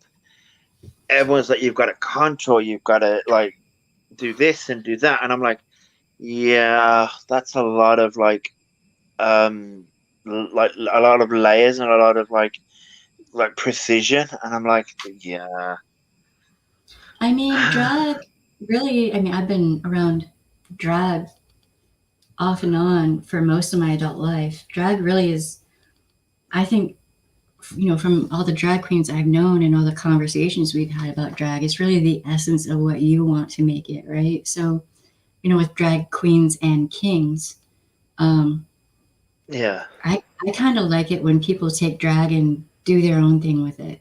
Do you know what I mean? Like yeah, just giving more depth to it. I love drag. Love drag. At Oh, some point, you may see me up here doing some drag king stuff because someday that will be happening. In Oh, me. that's all right. Yeah, maybe like you could do the drag king and I'll do the drag queen. Well, I That'd have be to quite learn cool. how to. I have to learn how to do that first. But yeah, that would Oh, be. yeah. I mean, I don't know how to do it properly, but I'm like,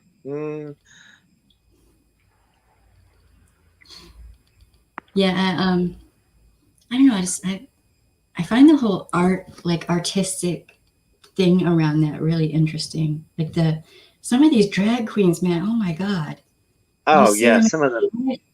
You see them in real life, and then you see them in drag, and you're like, that what? Yeah. I'm like, but yeah, when I try and do it, I'm like, yeah, I just look the same, just with makeup on. Man, I had a friend, my gaggle of gay friends back in the day. Who was it? There was someone, Marlena Dietrich. They decided I was gonna become her, and I did not recognize myself in the mirror. I have pictures of it.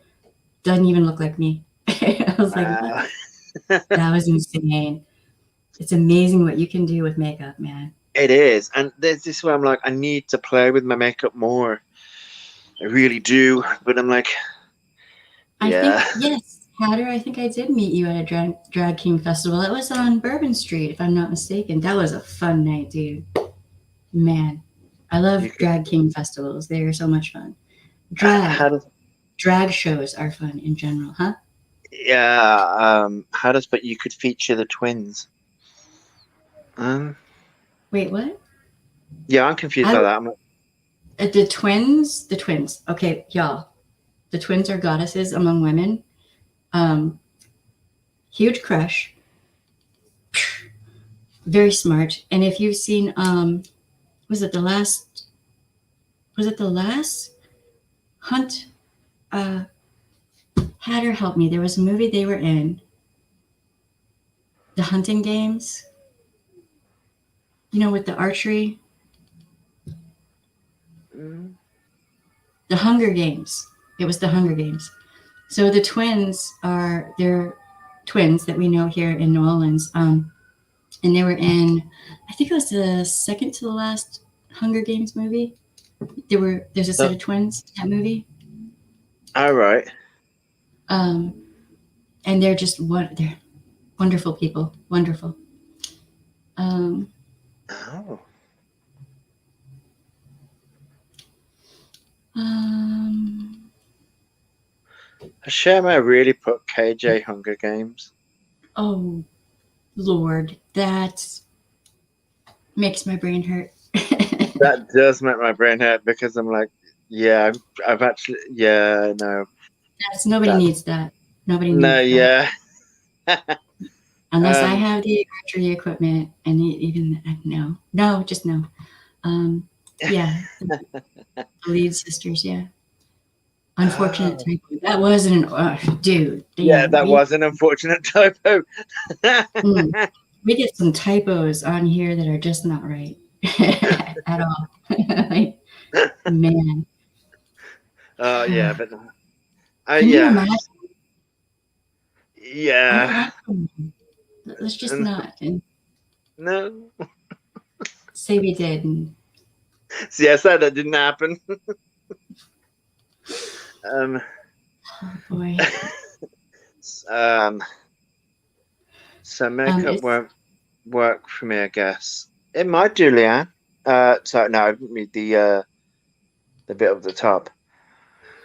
yeah. Where's my license in the morning? If I See what got here it gets so humid, so hot and humid that foundation, like you have to have the right formula of no, foundation and powder, or it's not the going to thing, work. yeah, you see, the thing is, Leanne, I only the makeup that I do, I only like wear makeup for like two hours, and then I take it off. So you can wear makeup for like only like a few hours, Hmm. and then you can Yeah, just take it off. yeah. I mean, It depends Kim what you're and doing. Misty, or Jim and Mickey. Right. I forgot what their drag king names were, but Kim and Misty, the twins, they're just damn. They were good in that movie too. They did a good job, man. I was so proud of them and for them. But yeah, I don't know. Huh?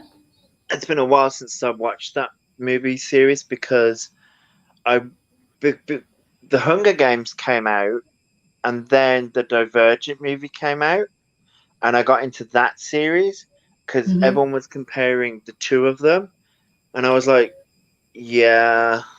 I'm like, no, no, just no. I think the only reason why they're comparing them is because they were kind of like a controlled environment kind of thing, but you Yeah. didn't in the Divergent movies or Divergent books and movies, you didn't know that until like near the end. So it's Right. Yeah. And also, I just remembered Hatter. Kim and Misty were in the Magician, or the Magicians, that TV series that is really good, by the way. They were in that too. Speaking of, I'm watching something called it's on Netflix. I forget what the name of it is now. Hold on one second. Shadow and Bone. Good Lord, I highly recommend Shadow and Bone on Netflix. Yeah, just but short. Spoiler. Shadow and Bone. Yeah, it's really good. Yeah, I think we're gonna jump off here too in a minute. It's been almost 4 hours. Jesus, that's a Yeah, long. sorry. I can talk for hours. That's okay though. It was a good conversation. We talked about a lot of stuff. It's good. That's Yeah. This is what happens on my streams. I'm like, yeah, this is what we're going to talk about, but we're also going to segue into like everything else. Yeah, right. I mean, why not? I mean, this is really how I get to socialize right now, thanks to the plague. So thank you for stopping by, Leanne. Love your face. Have a good nap. Yeah. Or sleep, whatever. The twins are god at drag makeup. Yes, they are phenomenal with their drag king stuff. Jesus, didn't even recognize them the first time I saw them. So yeah. All right. Thank you for coming on panel. I think I'm gonna jump off here and go use the facilities real quick. But thank you for hanging out and talking to everyone. To Josh, thank you for coming on panel. You know, I don't do this all that often, but I appreciate a man's perspective. You know. Yeah. Okay. If you ever want me to come on the panel again, all you need to do is ask, and like, I'm sure I could. If you need a man's perspective. Right on. Right on. I think that's a good thing to have. That's why I have Marcus on here sometimes. That have a man's input in a positive way, and it's good to have someone besides my husband come on here. Yeah. Like I don't want to seem like it's just me and him kind of thing. No, I can understand that. Yeah. Right. All right, y'all. I will be back at it probably tomorrow, but I may have to do. Well, hold on, because I have so many tabs open right now, and it's driving me nuts. Yeah, if I saw your computer screen right now, like I saw like Jackie's, I'd be like, no, my brain cannot cope. My brain would be like, nope. Well, I mean, on my desktop, I will typically only have two things on my desktop. I'll have the recycle bin and the stuff file, and that's where everything goes. Because I don't like a lot of stuff on my desktop. I'm the and same. I'm the same way with like tabs and stuff. I don't like a lot of tabs, but I kind of have to right now. Yeah. So yeah. I know. But so if y'all don't mind, what was it? Like, subscribe, Ring share, the bell for more. ring the bell, hit all. You have the right to say no, and your no should be respected. Even if you're a man, yes, you have the right to say no. Yes, your no should be respected if you are a man as well. Yep. Yep. True. Totally agree. Right. Thank you for being on here. No problem. Thank you to everybody, and thank you, Sharemare, for doing an amazing job, by the way. And I'll talk to y'all later. Bye, guys. Um,